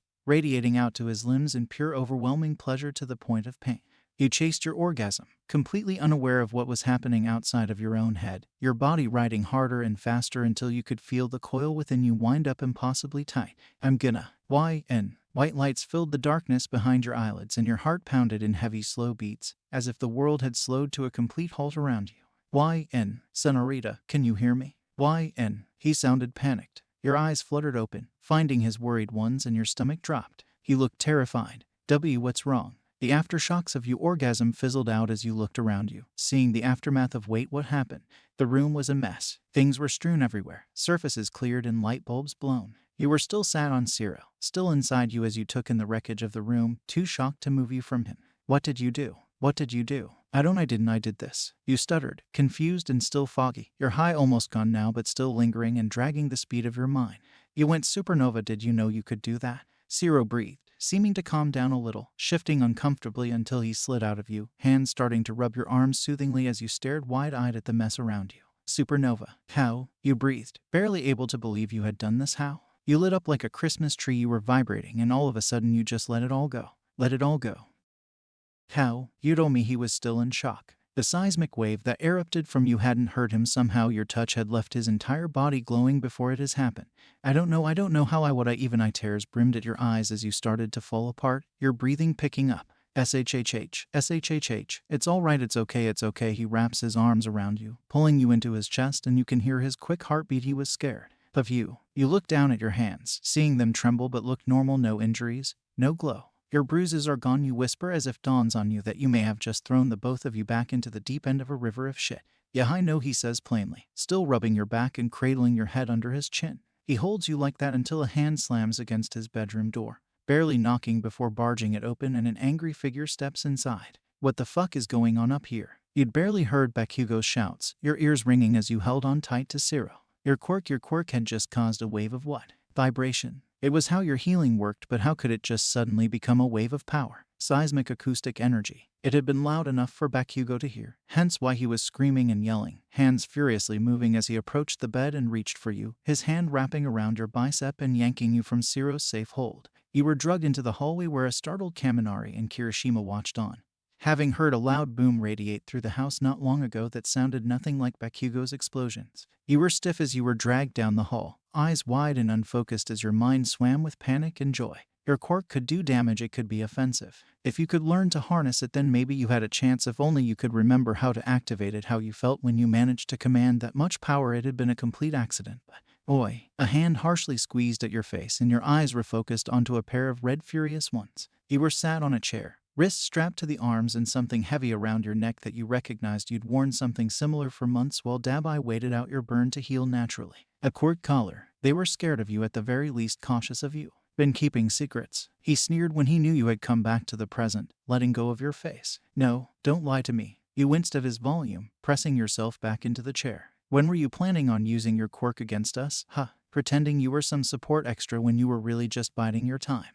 Bet you wanted to get taken. Bet Dabai was getting careless on purpose just to get you in our walls. FRK, why shouldn't I just kill you right now and end this little charade of yours? Your jaw dropped at his words. Surely he didn't actually think that. Why on earth would you have waited so long? Endured so much if you could have just attacked them by now with your quirk. But your eyes caught the stares of Kaminari and Kirishima, who stood in the corners behind Bakugo. Kaminari looked betrayed. Long gone was the pitiful look on his face for you, replaced by growing anger and mistrust. Kirishima, on the other hand, looked ecstatic, joyful. His grin was wide, showing off every single pointed tooth with sick glee. No, you can't seriously think I hid it all this time. Kaminari. Bakugo ignored your protest, glancing over his shoulder to the other blonde, who nodded and wordlessly moved to stand behind you, a hand resting on your shoulder. Now I want the truth, every fucking word, and if you dare fucking lie to me. His eyes flick up to Kaminari and your body lights up in pain, electricity shooting through every nerve as you scream wittily, thrashing and spasming against the chair. I'm not lying. You howl when you can finally breathe,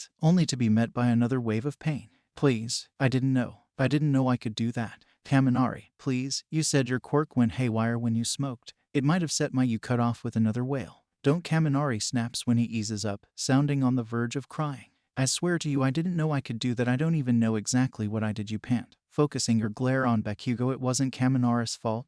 Not if he really thought you had lied. It wasn't him you had to convince. Bakugo's palm raised, aimed at your face, and you went wide-eyed, gulping back your fear. What else can you do? Your quirk seems to do a lot of things you thought it couldn't. I think you've been lying from the start, little mouse. You feel the heat start to radiate off his palm, screwing your eyes shut as you wait for the blast to come, but it doesn't. You peek open an eye as he sighs, looking over to Kirishima. Get eyebags, we needed him anyway. One day earlier isn't gonna kill him. Eyebags. You look between them, waiting. What would they do to you now? Who was eyebags? Would they hurt you too? Kirishima raises a brow before nodding, looking at you with a slight smirk. Don't look so scared. Baby, you'll like him and he'll definitely love you. You shivered in disgust before you felt a cold prick in your neck, the chill seeping through your BLD stream as your eyes grow heavy. Have a nice nap, sweetheart. That's her. Yeah. Huh, not what I imagined. You've kept your hands to yourselves, it seems. Two voices come into focus as the sleeping drug wears off. One you recognize as Kirishima and the other a tired-sounding voice you didn't know. It's her quirk, part of it anyway. She can heal Bakugou. Interesting, the new voice hums. Footsteps echoing closer. You hadn't been moved since you'd been knocked out, still strapped to a chair with your wrists and neck aching. The quirk collar was still tight around your neck, already chafing. You kept your eyes shut, suppressing the urge to roll your shoulders and get some BLD moving back into your hands and feet that were numb. They kept talking, unaware you were awake. So she's one of Dabis. Seems like his type. She's cute. The new voice almost chuckles, standing so close to you now. Oh, heard about Masari. Man, sorry. He didn't sound sorry at all, earning a warning growl from Bakugou. Keep her name out of your fucking mouth. All right. Calm down now. Wake up, little kitty. You feel a finger tuck under your chin and lift it, righting your head, and you winced from the discomfort of your neck. Too late to pretend you were still asleep now. Your eyes met lazy lilac ones and a mess of purple hair. The man's mouth was covered by a black fabric medical mask, and you could only assume this was eyebags from the deep dark circles under his eyes. You could see from the way his cheeks rose that we was smirking. Good girl now. I'm gonna ask you some questions and you're gonna answer. Understood? Eyebags seemed nice. Not saccharine like Kirishima or flirty like Kaminari, and definitely not as laid back as Zero, but he didn't seem like he wanted to hurt you. Can you do that for me, kitten? He tilts his head and you nod slowly. It seems to irritate him slightly, and he crouches down in front of you, keeping his eyes on yours rather than your exposed body. I need a verbal answer, kitten. Can you do that? Why, yes. You barely catch his smile before it feels like you're shoved backwards, falling slowly while the world around you continues as if you're watching it on a screen. You try to speak, shouting out, but your words don't come not from in here anyway. You hear an echo, Eyebag's voice resonating around you, and your own voice responds distantly. Let's test this out. What's your name, kitten? FNLN. What? How? You can only watch helplessly as he smiles and continues, Bakugou hovering right behind him and glaring at you. Ask her about her quirk, he orders, and an Eyebags rolls his eyes before complying. What can your quirk do? I can heal fresh injuries with vibrations in my fingertips. Did you know you could create a wave of energy with it? No, not until today. Bakugou scoffed. You sure your quirk is working right, Eyebags? The man in front of you sighed and glared back at Bakugou. Just because it isn't what you want to hear doesn't mean it isn't the truth. CCH, let me try. Bitch could be faking. Instead of lilac eyes, red angry ones are now at your level, narrowed and angry. Alright, beach pop quiz. What were you and Zero doing earlier? Your response comes immediately, much to your embarrassment.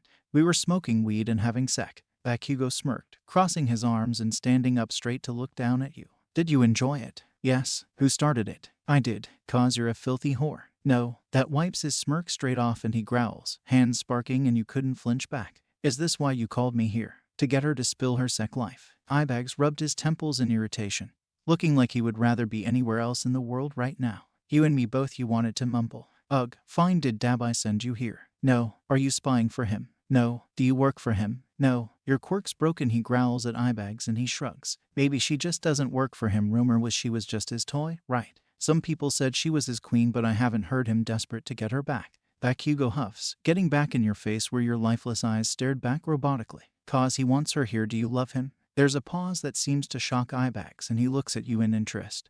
Head tilted. Usually responses are immediate. Was his quirk slipping on you? Though your eyes were still gray, an indication his quirk was in full effect. I used to. You finally speak, and Kirishima finally perks up from the back of the room. That's new. How'd you and Dabai meet again? I used to work for Hasu General Hospital. He came in a few times with injuries that I treated. Kirishima nods. Hasu checks out from her records. Reported missing from duty about a year ago. Did Dabai take you against your will? Yes. What happened when he took you? He told me I belonged to him. Now he took me to his hideout and kept me in his bedroom.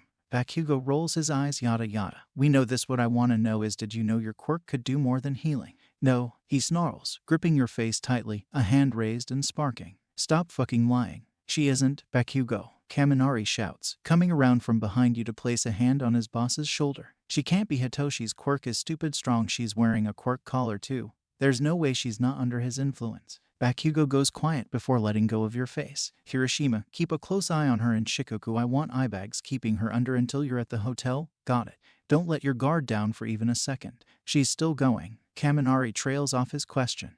Looking down at you, surely with this new development, Bakugou would want to keep you under close watch, but with Kirishima and Shinso watching you, what could you possibly do? Especially with a quirk collar padlocked around your throat. Yeah, she's still going, and if she misbehaves, then she ain't coming back. You knew he didn't just mean back to the mansion. A few words are exchanged, and your wrists are unbound from the chair while you're still under Ibag's quirk. Stand up. You do. What kind of opus abili was this? Oh damn, Kirishima chuckles darkly, seeming far too amused. Good girl, eh? Want me to make her do tricks? Hitoshi asks sincerely. No real hint of malice or sadism in his tone. Maybe later. Kirishima winks, and if you could control your body, you'd have gagged.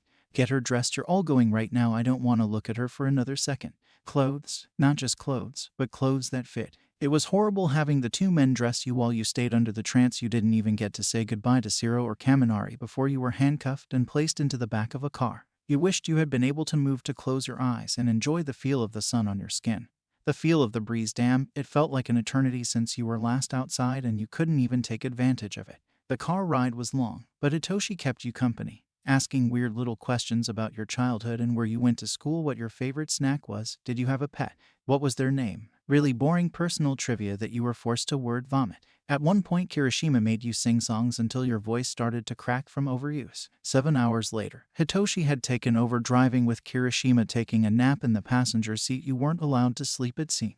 The car was let onto a ferry, and a few hours later, you were pulling up outside a small hotel feeling exhausted and delirious. How could this guy keep his quirk going for so long? Your legs hurt, cramped up and aching as you were commanded from the car and into the hotel, your hood up as the men checked in, and you all headed up to your room. Once inside, Hitoshi snapped his fingers and you collapsed with a wail that had been trapped in your throat this entire time, your legs no longer able to work. Welcome to Shikoku, sweetheart. Hitoshi had immediately gone to sleep on the sofa after that, leaving you alone with Kirishima. The redhead was still moderately fresh from his nap, giving you a tour of the hotel suite with his large hand wrapped around the chain of your cuffs as you staggered behind him. All you wanted to do was sleep. You ached everywhere. And we even have a little in suit to ourselves. Shinso is only staying tonight, so he gets the sofa bed, but you and I get the Super King. He opens the door to the bedroom. A spacious room with a gigantic 4-poster bed. At least maybe you could get some distance from him while you slept. It certainly beats the cold floor of the cell. You look up to see him smirking down at you and quickly look away again, not wanting to know what was going on in his head. It couldn't mean anything good for you. Can I take a nap? Sure, sweetheart, I have some errands faux run anyway, so I'll let you kick back. He smiles sweetly, but he sounds far too happy. Giddy almost. He pushes you towards the bed and uncuffs you before turning for his suitcase. Strip off, I'll get you something comfy to wear. You froze up. You just got some goddamn clothes and now you had to get rid of them again. He had his back to you as he rummaged through the case, and you looked around in slight panic. The in-suit had a window. The door should have a lock. You could run, you should run, you could rush the bathroom, slam the door, lock it, and jump out the window. I don't hear you stripping, sweetheart. Do I have to come do it myself? He hums, darkly playful over his shoulder, and you tense. You couldn't let do that. He would destroy them. Your only clothes, your only dignity. After escape, you were exhausted, mentally and physically drained from Hitoshi's quirk. The window wasn't going anywhere. You should get some rest. So you bit back your glare and stripped, folding the clothes neatly and putting them down in the corner where they wouldn't get in anyone's way, but close enough to grab when you were ready to make a break for it.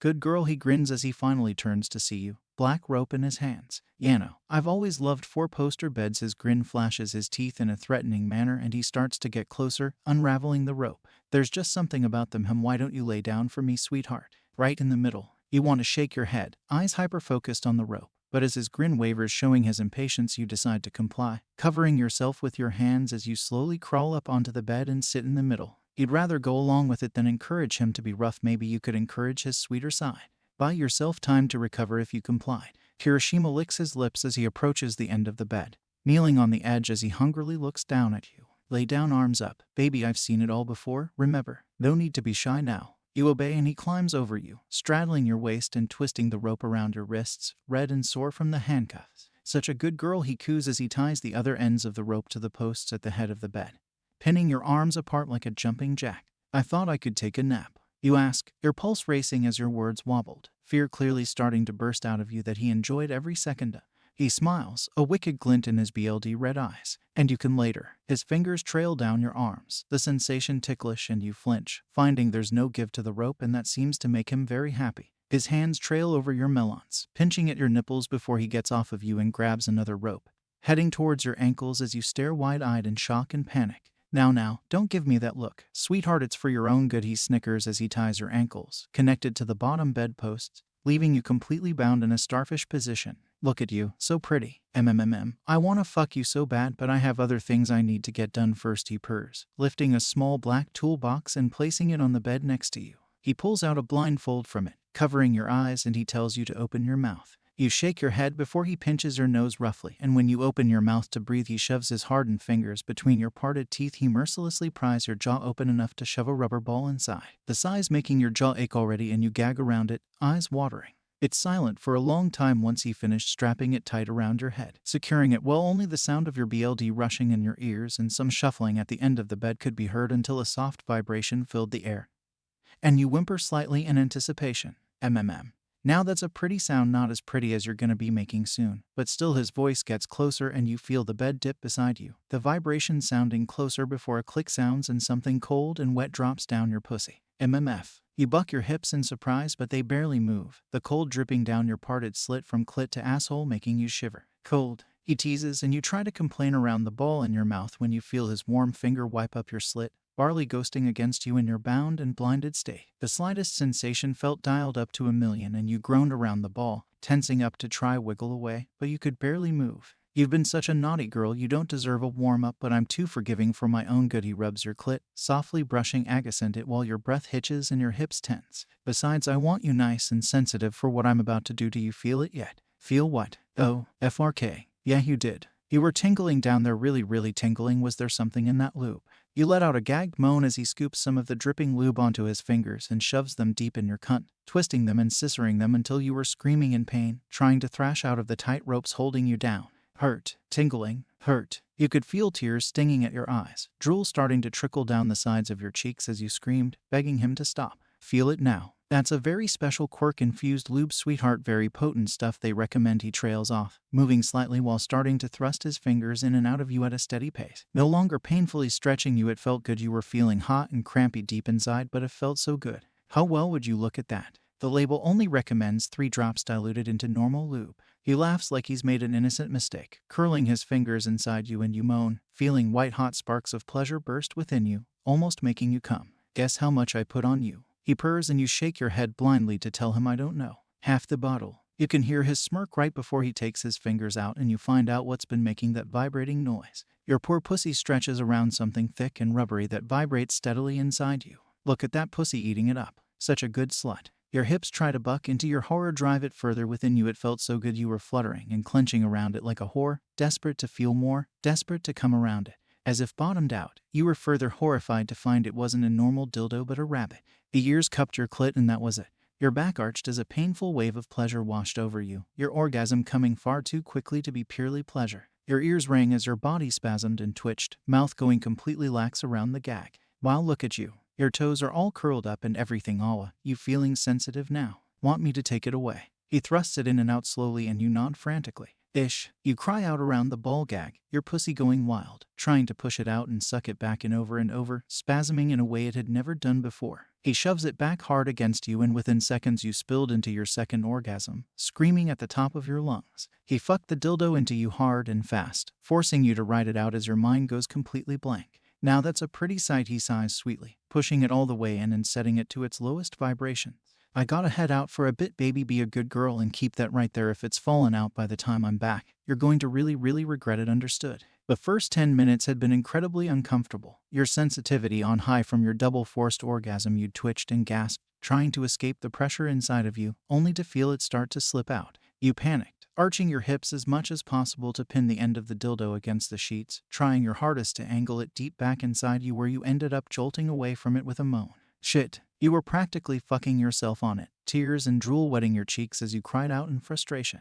You did not want to find out what would happen if you disobeyed Kirishima. Time seemed to pass slowly as your muscles tired, your pussy squeezing at the dildo to keep it inside as the low vibrations edged you. All you could see was the dark underside of the blindfold and your torch pulse slamming away in your ears to drown out the soft hum of the rabbit. At least it had slipped away from your clit. A fucking mercy. The lube was still doing its job though, keeping your nether regions tingling and sensitive to even the cool air around you, and you could feel the fucking puddle that had formed under your ass from your pussy juices alone.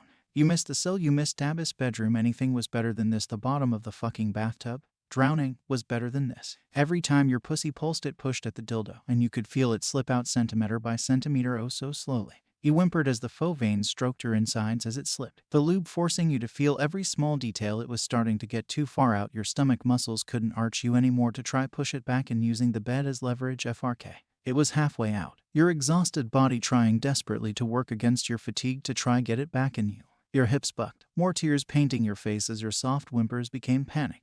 What would he do to you? Surely he knew you couldn't keep it in. Had he doomed you to fail, torturing you for trying to fight the inevitable? A wail left your mouth around the rubber ball. One last attempt to get your body to cooperate, but with a feel of emptiness, it slid out, vibrating on the soaked sheets between your spread open legs with no way to get it back inside. FRK. You screamed, heavily muffled by rubber and spit. Your pussy twitched around, nothing, relief and frustration mixing inside your gut. Well, I didn't expect this, a cool sleepy voice rumbled out, sounding husky like they'd just woken up. I begs. Your heart had sank at first, shame burning through you, but he had seemed nice, maybe he could help. Ugh, you hated yourself for even considering it, but you'd rather shame yourself now than face whatever punishment Kirishima would have in mind. Put it back in, please. You tried your hardest to speak over the gag, coming out barely sounding like words. I didn't catch that. He almost sighs, his footsteps coming closer across the plush carpet. His fingers touch your face and you flinch away before realizing he's undoing your gag. The buckle slides open and he scoops the ball from your mouth. You gasp and cough, flexing your jaw and rolling it. FRK. It hurt, it felt so heavy. Want to try that again? For the dildo you struggle to name it. Not wanting to, you'd rather not acknowledge its existence ever, but being blindfolded still helps. You didn't have to see to know how Hitoshi was probably looking at you. You couldn't help but wonder if he was looking at you in disgust, pity, or with monstrous hunger. Kirishima said if it fell out then it needs to go back and pee. Please. You forced yourself to beg, hoping he would understand your inner turmoil. He hums, lazy yet amused. You hear the dildo leave the bedsheets, the vibration coming from above you. What a sadist, huh? Can't imagine this is your kind of thing. It's not, you mutter, ears straining to try to decipher what he was doing. Would he help you? Or leave you? You don't hear him say anything for a while, but the vibration switches off. What are you doing? You ask, straining your ears to hear where he was. Texting Kirishima. Why? Your breathing picked up, panicked panting, and you heard him suck his teeth in irritation. Calm the fuck down, you're gonna pass out. Do you want that? Why would you? Blank. You felt pushed back into your head again, and the relief you felt was amazing. The sensations on your body were still noticeable, but fuzzy echoes of contact. He'd used his quirk again, and you could hear the keyboard on his phone making little noises as he typed. A few seconds later, a ding noise announced Kirishima's reply, and your fear spiked again, although this time you couldn't do anything about it except lay there like a doll. Figure. Satoshi sighed, and you heard rustling from beside you. He left out a nice little selection, probably knew what would happen. He sounded bored as he picked up various items, all of which you were completely blind to, his voice sounding as if it was coming from down a long hallway. Now relax your body. You responded immediately to his command, feeling your muscles drop any tension, even your breathing slowed up a little more. Good, now I'm gonna talk you through what I'm doing so you don't freak out, and there I'll be as gentle as I can. I don't usually like to use my quirk for stuff like this. I'm a fan of the traffic light system in these scenarios anyway. I'm gonna work your ass a little. Got some toys and some lube here specifically designed to go in stages. So don't worry about me damaging you, just stay calm and you'll be fine. How could he say all of this so calmly, like it was a routine? He didn't sound like he was enjoying it though. There was a small comfort in that as you felt him run some warm lube against your asshole, dipping a finger inside. You can speak, no screaming, no shouting, just words. Okay. You feel your words jump out. Desperate for a little bit of freedom, he hums, softly pumping his finger in and out of your ass, taking his time to warm you up and coat your insides with the warm lube. It couldn't have been the same stuff Kirishima used on you earlier because it felt relaxing. Maybe it's because you were forcibly relaxed, too. How's it feel? He asks before shifting slightly, and his finger is replaced by something thin and rubbery that widens a little the more he pushes it in. Weird, you manage, and he pats her thigh. You're doing well. Do you know the traffic light system? You feel the item in your ass being taken out and replaced by a bigger one, only slightly, but it gets thicker the deeper it goes, and you wish you could wiggle your hips away from it. No? Okay. Well, the traffic light system is red, yellow, and green. Green means you're good with what's happening. Yellow means you're reaching a limit, either mentally or physically, and red is a full stop. A full stop. Red, you say, and he chuckles slightly, taking his hand away but leaving the toy in your ass as he leans over you. You can feel his breath near your face. Kitten, don't push me. I don't like brats who abuse the system. I'm not hurting you, and you know you have to take some punishment. Just try to enjoy it. Let's try again. He speaks with no malice, no tease, just pure and blunt. He must do this a lot, you wonder. The toy is again removed and replaced, but this time it's much thicker, straight away shorter. It almost disappears inside of you when your ass closes around it, feeling a disc of rubber nestle between your ass cheeks. A plug. Color. Answer me honestly, kitten. Think about your answer. It didn't hurt, it just felt weird. But the longer it was in there, the more you could ignore it. It was nothing like the torture you'd been through just minutes ago with the vibrator. He was being soft on you. He wasn't intending to hurt you, just trying to get this over with as comfortably as possible. It was clear he wasn't a sadist, a dom, maybe, but he took no glee in seeing you get hurt. He remembered when bakugou took your ass, how much that burned like acid melting your skin. If Kirishima's punishment would be to use that hole, then Hitoshi was doing a kindness, getting you ready for it, right? Green, you murmur again after he gave a tug to the plug, patiently waiting for you to check in with him. It didn't hurt, it just felt horrible wrong. He drags it almost all the way out before pushing it back in, teasingly slow. Good, he praises, and you're grateful he doesn't call you a good girl like Kirishima. He was detached, professional. It made it easier to detach yourself from what was happening. All you had to do was let your body respond. There was literally nothing else you could do about it while locked inside your own head anyway. He spends a while just fucking it in and out of your ass slowly until you barely feel the stretch. At some point he pushes it back inside and leaves it there, shifting on the bed. I'm gonna move you now, he informs you as he unties your ankles. Your ragdoll-like body fully compliant under his hands. You can feel the muffled sensation of rope wrapping around your torso, looping around your waist and ribs before going over your shoulders and between your melons. A second set of rope starts to bind your thighs. Intricate knots pressing into your skin before your legs are bent, knees held either side of your ribs in a slightly uncomfortable stretch. Yellow, you want to whimper it, but your voice comes out robotically, void of emotion.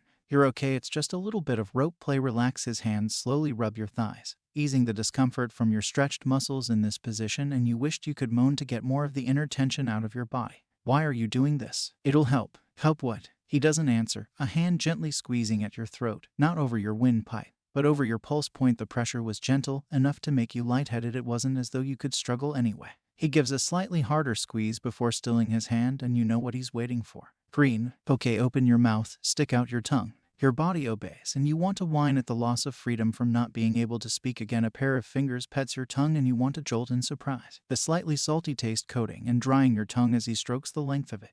It felt so strange your tongue wanted to flick up against the intruder, or retreat back into your mouth to wet it.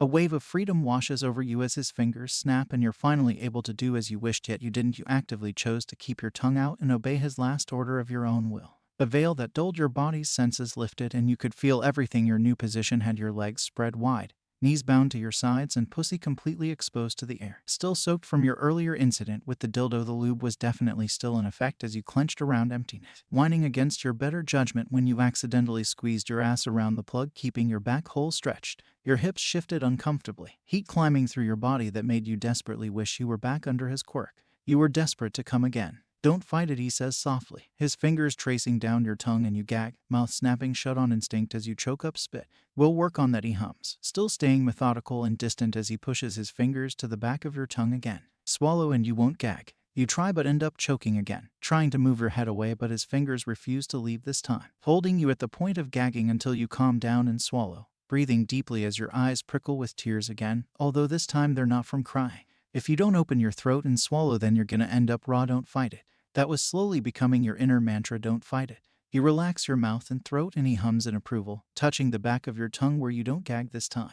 Your eyes water, but from under the blindfold he can't tell. Good. The second you start to relax, a door closes down the hall and you tense up, chest rising and falling in fast panicked breaths as you know who's just come back home. Hey, calm down, I'll put you under again if you need me to. He still has his fingers in your mouth, stroking your tongue, and you hesitate before shaking your head, forcing yourself to take deep breaths as heavy footsteps came up the hall to the door, pushing it open. He didn't say anything, only the sound of heavy boots filled the room. Something heavy dipped the mattress at the bottom of the bed, and you swallowed thickly around Hitoshi's fingers, your tongue flicking nervously at the seam between them. It had become oddly comforting, like sucking your thumb as a kid. You let your tongue play with his fingers as the newcomer's hands touched your spread thighs, giving them a rough squeeze. Is she under? Kirishima sounded amused as he trailed his hardened fingertips along your thigh, skipping your pussy altogether to prod at the disc of the plug, causing you to squirm.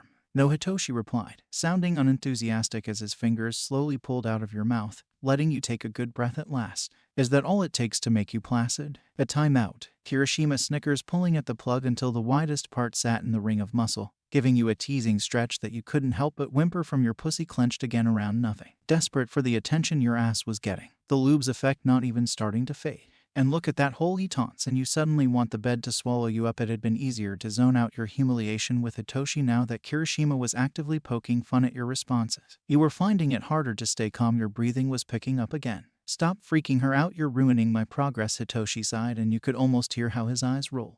Progress? You're too soft for a dom, you know that. Thought Aizawa taught you to be a little mean? Huh? Didn't think he was the kind of man to be soft on anyone, never was to us as kids with that. He pulls out the plug and you cry out, not expecting the sudden emptiness. That's cause you were all pains in the ass. Hitoshi snaps back and you feel him move, positioning himself somewhere near your head before he tilts your chin back and you feel something sticky poke at your lips. Kirishima laughs. Speaking of pains in the ass, you feel your cheeks pulled apart, spreading your hole before something hard pushes against it, your skin burning around the intrusion.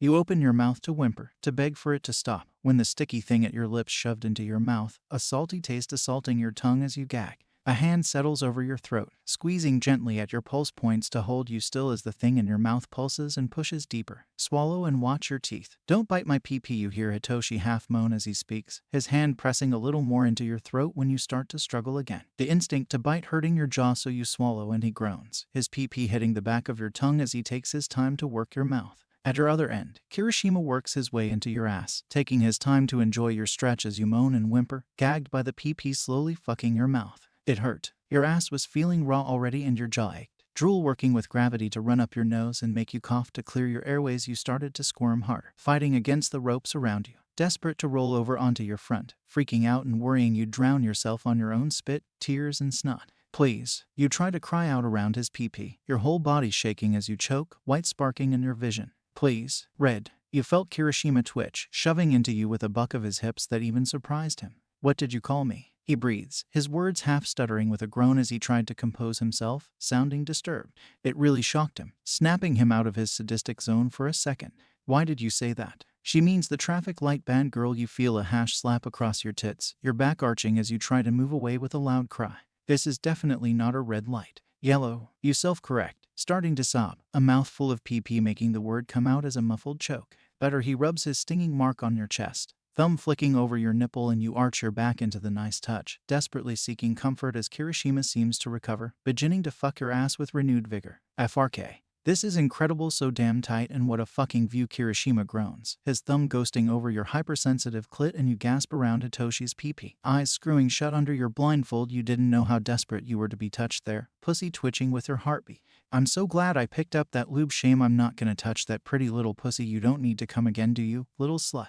You heaved over the toilet, throat and everything else burning as your stomach emptied bile and cum. The two hadn't taken too long to finish once they had gotten started, and for that you had been thankful. When you'd almost bitten Hitoshi after Kirishima had given a particularly violent thrust, you'd been put back under his mind control. You were forced to swallow and wait until you were fully untied before Hitoshi broke his spell and left the room, saying he was going to make dinner out of the groceries Kirishima had brought home. The redhead had mercifully allowed you to run stumbling into the bathroom, where you were now knelt on the floor with a very empty stomach. You hadn't bothered to lock or close the door, knowing he could simply and easily rip it from the hinges if he wanted.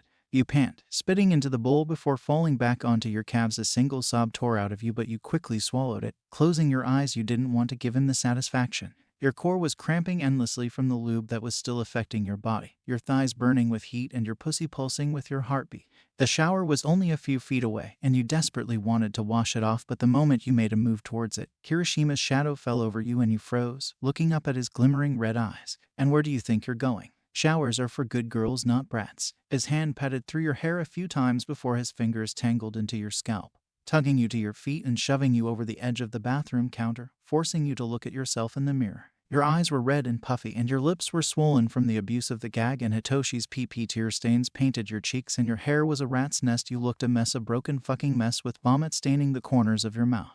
You quickly looked away from yourself, choosing to glare up at Kiri through the reflection where he smirked. What's wrong? Didn't get off. He pouts before you feel a finger roughly shove itself into your cunt, and you can't help the moan-like cry that rips from your throat. Sweet fucking friction.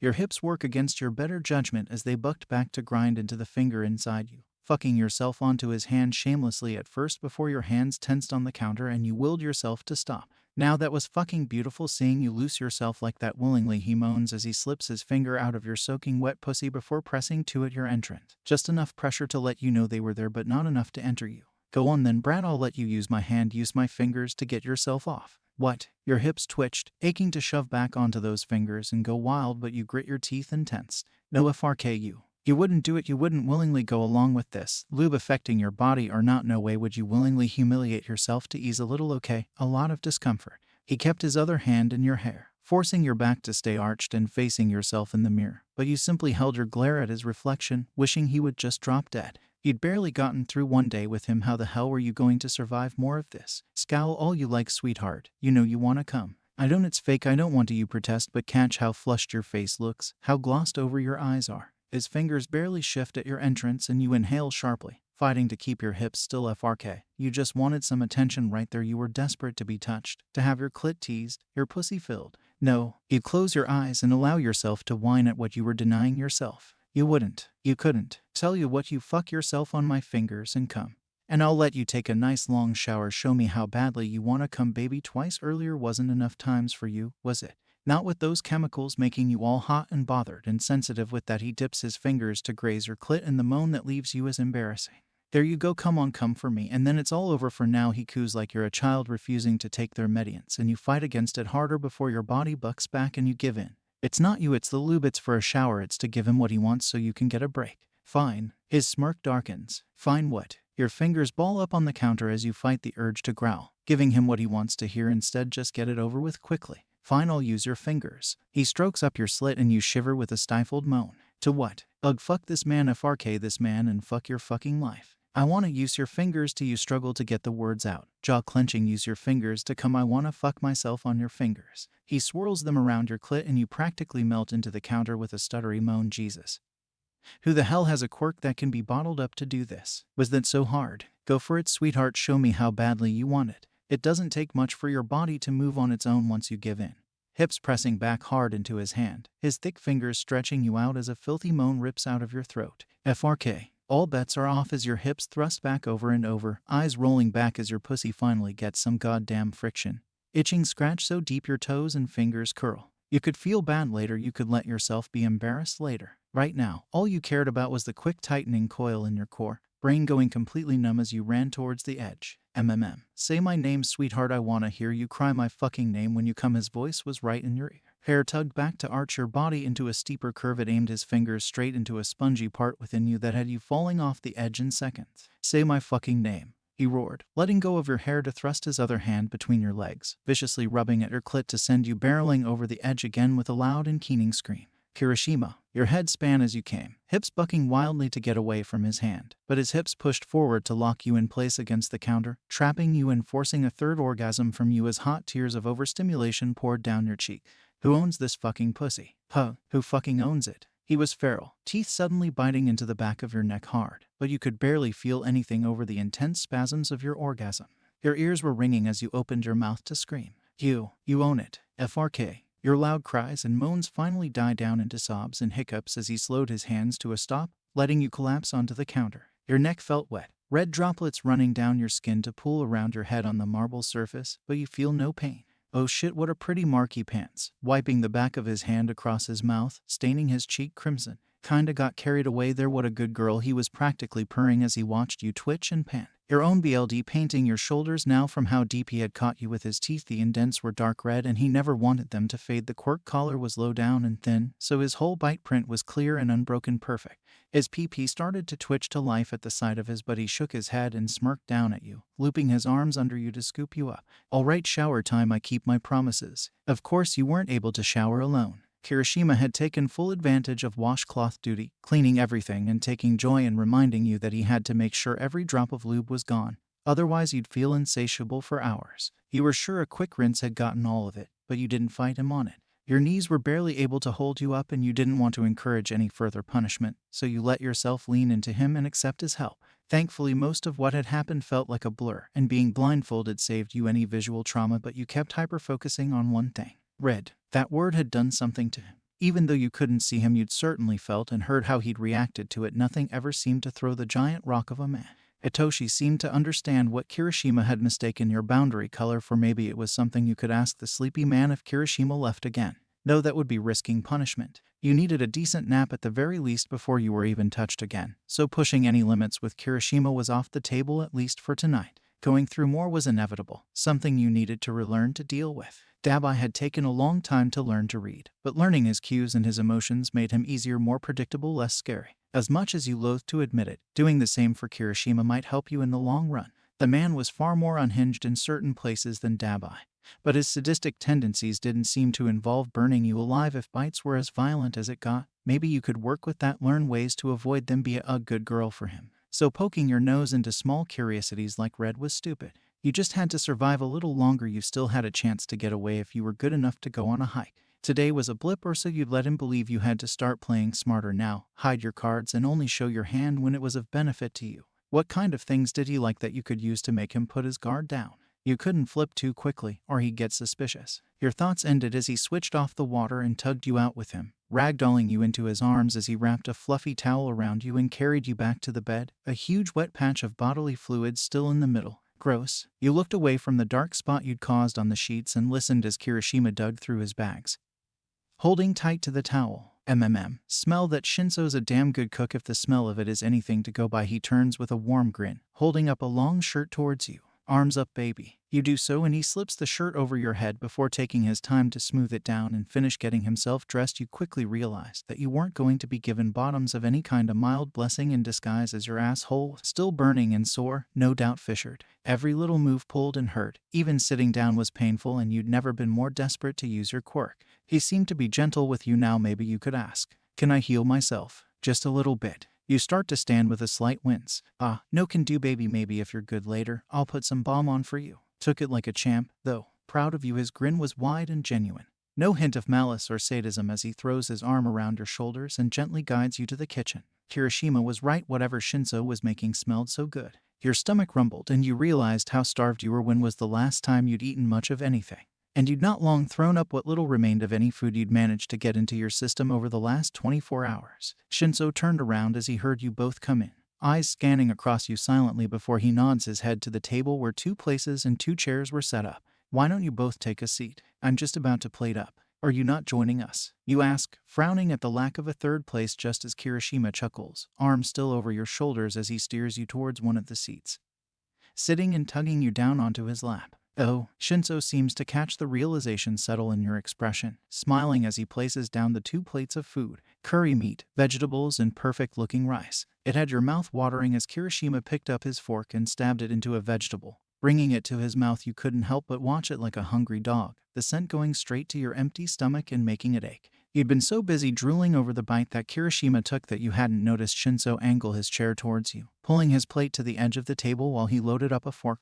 "Kitten here." You felt his hand gently pinch at your chin, guiding you to look at him as he raised the fork to your mouth. "Oh, thanks." You raised your hand to take the fork and he pulled back, slapping your cheek. It didn't hurt, a warning tap if anything, but it had been so unexpected your eyes had started to water, lip wobbly. "Try again, kitten. Open." He wanted to feed you. Your mind went back to the night you knelt on the floor next to the dinner table. Bakugou lowering a fork down to you, you denied him the satisfaction then, and you deny Shinso whatever sick game he was trying to play now. You steeled your face, shaking your head. "Kitten, don't push it. You need to eat, and if I have to force you to, I will." Kirishima laughed, his body shaking yours and making you jump. "You just can't turn it off, can you?" His laughter turns to rumbling chuckles as he leans in close to your ear. "I'd open my mouth if I were you. Baby Shinso here is really particular about how his subs behave." "His subs? Since when were you his sub?" "I can feed myself." You start to object but find Shinso's hand wrapped tight around your jaw, squeezing. "Don't be a brat. I'll try one more time. Are you going to open your mouth and behave?" He didn't seem angry, just annoyed. The grip he had on your face wasn't painful. It just pinched you. He didn't want to hurt you. He just wanted you to obey him.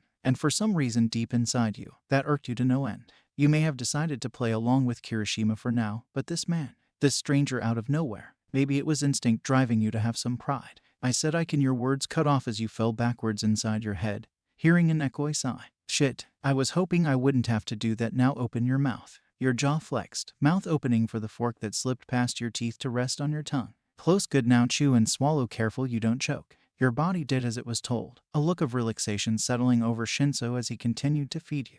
Feel better? Kirishima snickers, finishing up his food as he watched you be fed, an eyebrow raised in clear amusement at the whole situation. You didn't know which of you he was speaking to until Shinso replied. You know I don't agree with what's happening here, at least let me pretend it's on different terms. It doesn't feel right to do what we did and not pamper her a little. Pamper, more like baby. I just wish I didn't have to put you under to get you to behave, kitten. You gonna be good now. He snaps his fingers after the last forkful and you finally chew on your own, feeling how full your shrunken stomach suddenly was and how drowsy your eyes were. You give a small nod and he sighs in relief, sitting back. Good, now are you going to behave while I feed you dessert, or are you going to be a pain in the neck again?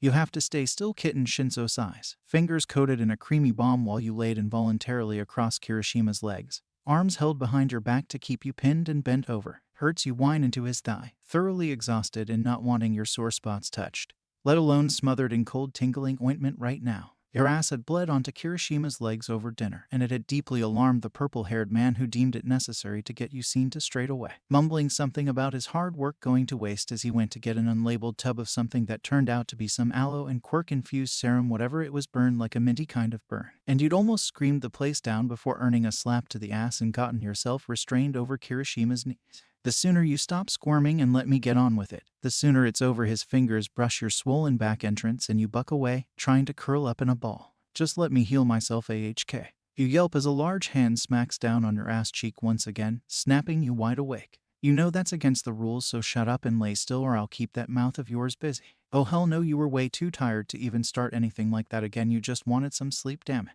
So your body goes limp on Kirishima's knees. The man rubs your ass where his hand left a big red imprint in some attempt to soothe the throbbing heated skin he'd just caused. Cold fingers swipe and rub around your asshole, and although you hiss and whimper, you try your hardest not to squirm, earning gentle praises from Shinso as he takes his time, checking you thoroughly for any extreme damage while he was down there. It felt like you were in some perverse doctor's office having a rectal exam. The only thing missing was the paper gown. I don't think you've torn too badly, just a few small fissures, no anal for a while, until that heals up. He taps your thigh before he stands up and leaves to wash his hands. We'll see, Kirishima mutters under his breath as he lets your arms go and you resist the urge to growl at him. We'll see. He fucking tore you open and he'll see whether or not he'll go near that hole again anytime soon. Your fists balled up as you flexed them, now free from his grip, but you didn't dare to move off of his lap until he started to stand, pushing you to your feet. What time you leaving in the morning, Shinso? He asks, stretching his arms above his head until a few pops went off along his spine and completely turning away from you. Early, I'll probably catch a few hours on the couch before needing to head off to the ferry. Why, you gonna miss me? He teased, and Kirishima laughed, throwing his shirt off to start stripping down to his boxers for bed, as if there wasn't an audience. Now you know that Denki does, though maybe you should pay him a visit before you head back off to daddy. He smirks through the word daddy as if it's an insult, but Shinso doesn't really react to it, simply leaning against the door frame to the bedroom on his way out, shrugging. He knows where I am. He can come see me if he misses me. Yeah, he knows that, but Bakugou doesn't let us leave without mission orders lately, not since he trails off, and Shinso gives a sad nod. Yeah, condolences. Man, his eyes flick to you for a moment, a strange look flashing in them before he pushes off the door and heads back to the living room where his pillow was resting on the pull-out sofa. Kirishima stares at the empty doorway for a few more seconds before sighing and turning to you, looking teared. All right, baby, bedtime. You gonna be my little spoon? You didn't get a chance to say goodbye to Shinso. The man left at the crack of dawn and you'd stayed fast asleep until noon in that comfy yet overly warm bed, wrapped in Kirishima's arms. It had taken hours to fall asleep like that, but eventually your own exhaustion caught up with you and you figured he wouldn't hurt you in his sleep. You were just surprised he let you sleep for so long. In fact, he seemed to be just as in need of sleep as you, still snoring softly behind you, arms caging you to his chest even though the clock on the bedside table read 13:08. You didn't know much about Kirishima's daily habits or routine, but you can't imagine Bakugou let him sleep, and often maybe this really was a vacation for him and not some sick torture excuse for you. Your fingers came up to the thin little band around your neck, almost reminding you of a charging cable. It was much slimmer than the hulking strap that Dabba's quirk collar had been, and it was way less noticeable when you moved. It didn't make it hurt less that your quirk was once again held back from you, a reminder that you weren't in control of anything. You don't sob, but a few silent tears trickled down your cheeks as you stare at the clock, watching the minutes start to pass you by. As you wallow in self-pity, your nose started to run and you sniffled, curling up. MNG, SHHH Jsta and Mer. Your body stiffens as Kirishima gives you a squeeze, burying his head into the base of your neck and planting a small kiss. Esake bibai, he mumbles into your skin, thumbs gently stroking your stomach. Eyes acher and gonna let her acher you. Her. You twist in his arms as much as you can, pulling away from his face to see him fast asleep. His eyelids were flicking with deep REM sleep, arms flexing between holding you tight and letting you go. Giving you a chance to pull yourself away, he rolls to hug the pillow instead, sighing softly as you slip out of bed, holding your breath in your bladder the whole time. He couldn't punish you for needing to pee, right? Right. You pretty much ran to the bathroom anyway, closing the door as quietly as possible. As much as you tried to avoid your reflection, the huge red blotches on your neck were hard to ignore, and you stopped at the sink, turning to face yourself with mortification. The bags under your eyes could rival Shinso's. Your hair had been carefully braided by the man before your ointment treatment and had fallen out in your sleep, framing your gaunt-looking face in loose, unsettled wave. The red blotches had a clearer form now that you were looking properly, crescent shapes jagged, bruised around the small red indents. 2 horrific-looking bite marks blemishing your clammy skin. One at the back of your neck, just about peeking out in view from when he chomped into you yesterday, and one brand new one. It still had fresh BLD all around it. He'd nipped you in his sleep. You wince as you cup water from the tap to try wash away the BLD, fingers lingering again on the thin little collar. It looked so fragile you'd broken phone charging cables that looked tougher than this by accident in the past. Maybe you could say you snapped it off in your sleep, or that he bit it off. The evidence of a midnight nibble was right there. You chewed your lip, deciding to pee while you thought about it, unsure until you sat down and felt the burning sting of your ass. You had to bite down on your knuckle to stop you from crying out, almost bolting straight back off of the seat from the pain. Yeah, that collar was getting the fuck off you right now. You carefully wiped and stood, washing your hands in front of the mirror as you meditated to prepare yourself. If it didn't rip, was there anything to cut it? There didn't seem to be any razors in here. You'd have to risk rifling through his suitcase to find one. It wasn't worth the risk, you decided, wrapping your fingers under the collar and taking a deep breath. Would an alarm start to go off? Would there be an ink pocket inside like security tags at the mall? Your eyes screwed shut as you started to pull. It had to come off. You needed to heal. The rubbery material started to stretch under your fingers, warming up as you pulled, and you wondered briefly if you could just stretch it wide enough to slip it over your head, but it didn't take much more pressure before it snapped. You could feel your body reconnect with your quirk almost instantly, as well as blinding pain. Your body convulsed violently as your muscles spasmed, agony surging through every nerve, crippling you as you fell screaming to the floor. Your lungs refused to take a deep breath, clenching in your chest as your ribs felt like they were trying to cave in.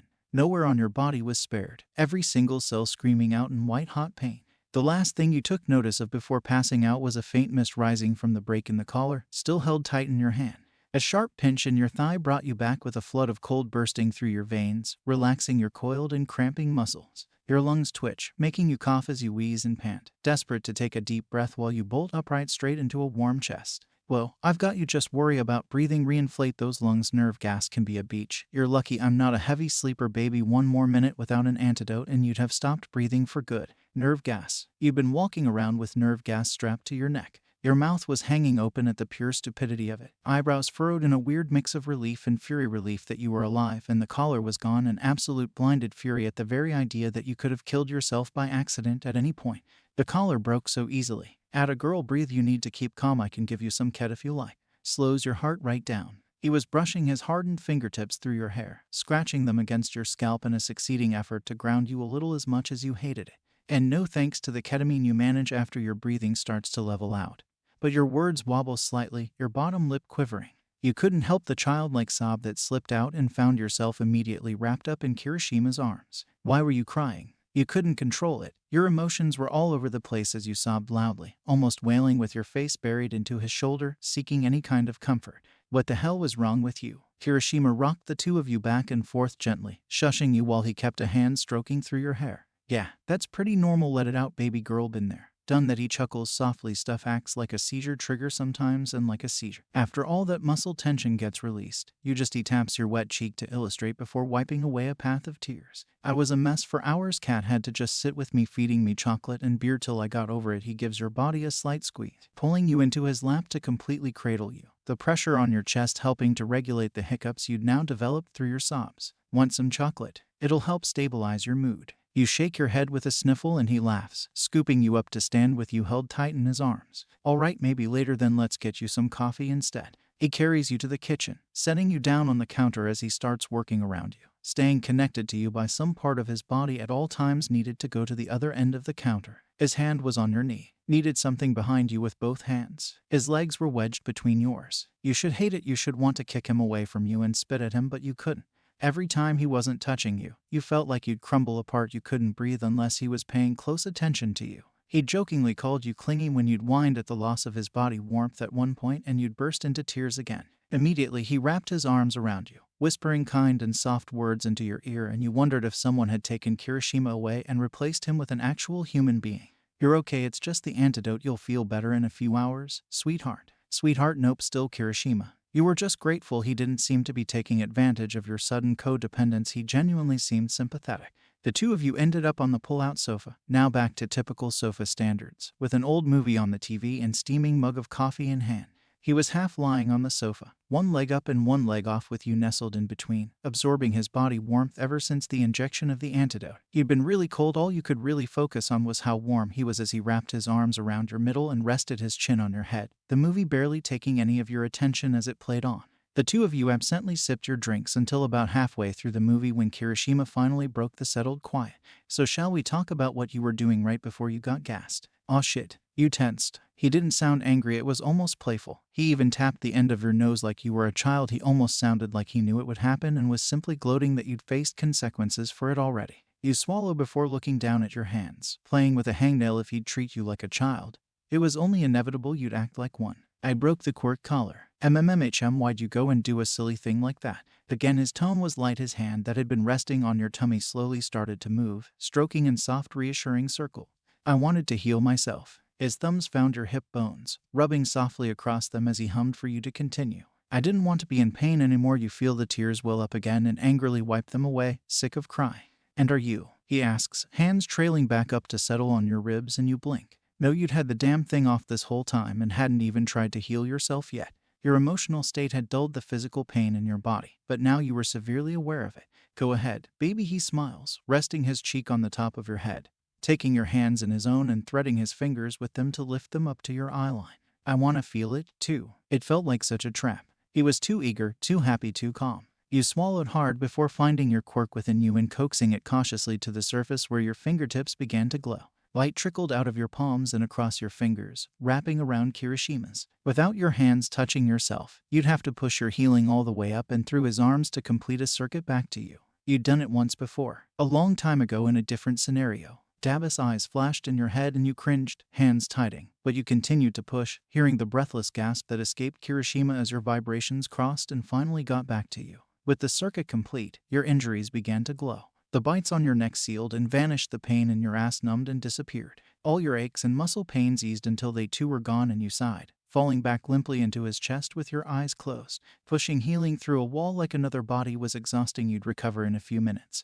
But for now you could only pant softly as he wrapped his arms securely around you, breathing out a wow. Damn, do you feel that every time you heal? It's so good, it's better than any drug, and there's no hangover, instant bliss, he grins, eyes closing to enjoy the faint afterglow in his arms and chest. Not every time, only when I have to push myself, you explain a few minutes after he asks, your brain finally starting to catch up. Ever use it recreationally? He asks, moving you both so that your back is up against the sofa and his is facing outward towards the TV, almost hiding you completely from the world. His red eyes are lidded as he stares at you, a strange yet soft look in them that doesn't get your alarm bells ringing. But it does make you feel uncomfortable, like he's looking straight through you. You shake your head. No, I don't like how it feels when I do. I just get lightheaded and sleepy. He smiles before sighing, tracing a finger down your face. You'd hate Ket, then I'm sorry, sweetheart, but I gotta put another collar on you. Why? You blurt, the alarm bells starting up as he reaches into his pocket to fish out another cable. He gives you a sad look before he puts it on you, kissing your forehead when you only tense up as if to reward you for not fighting him.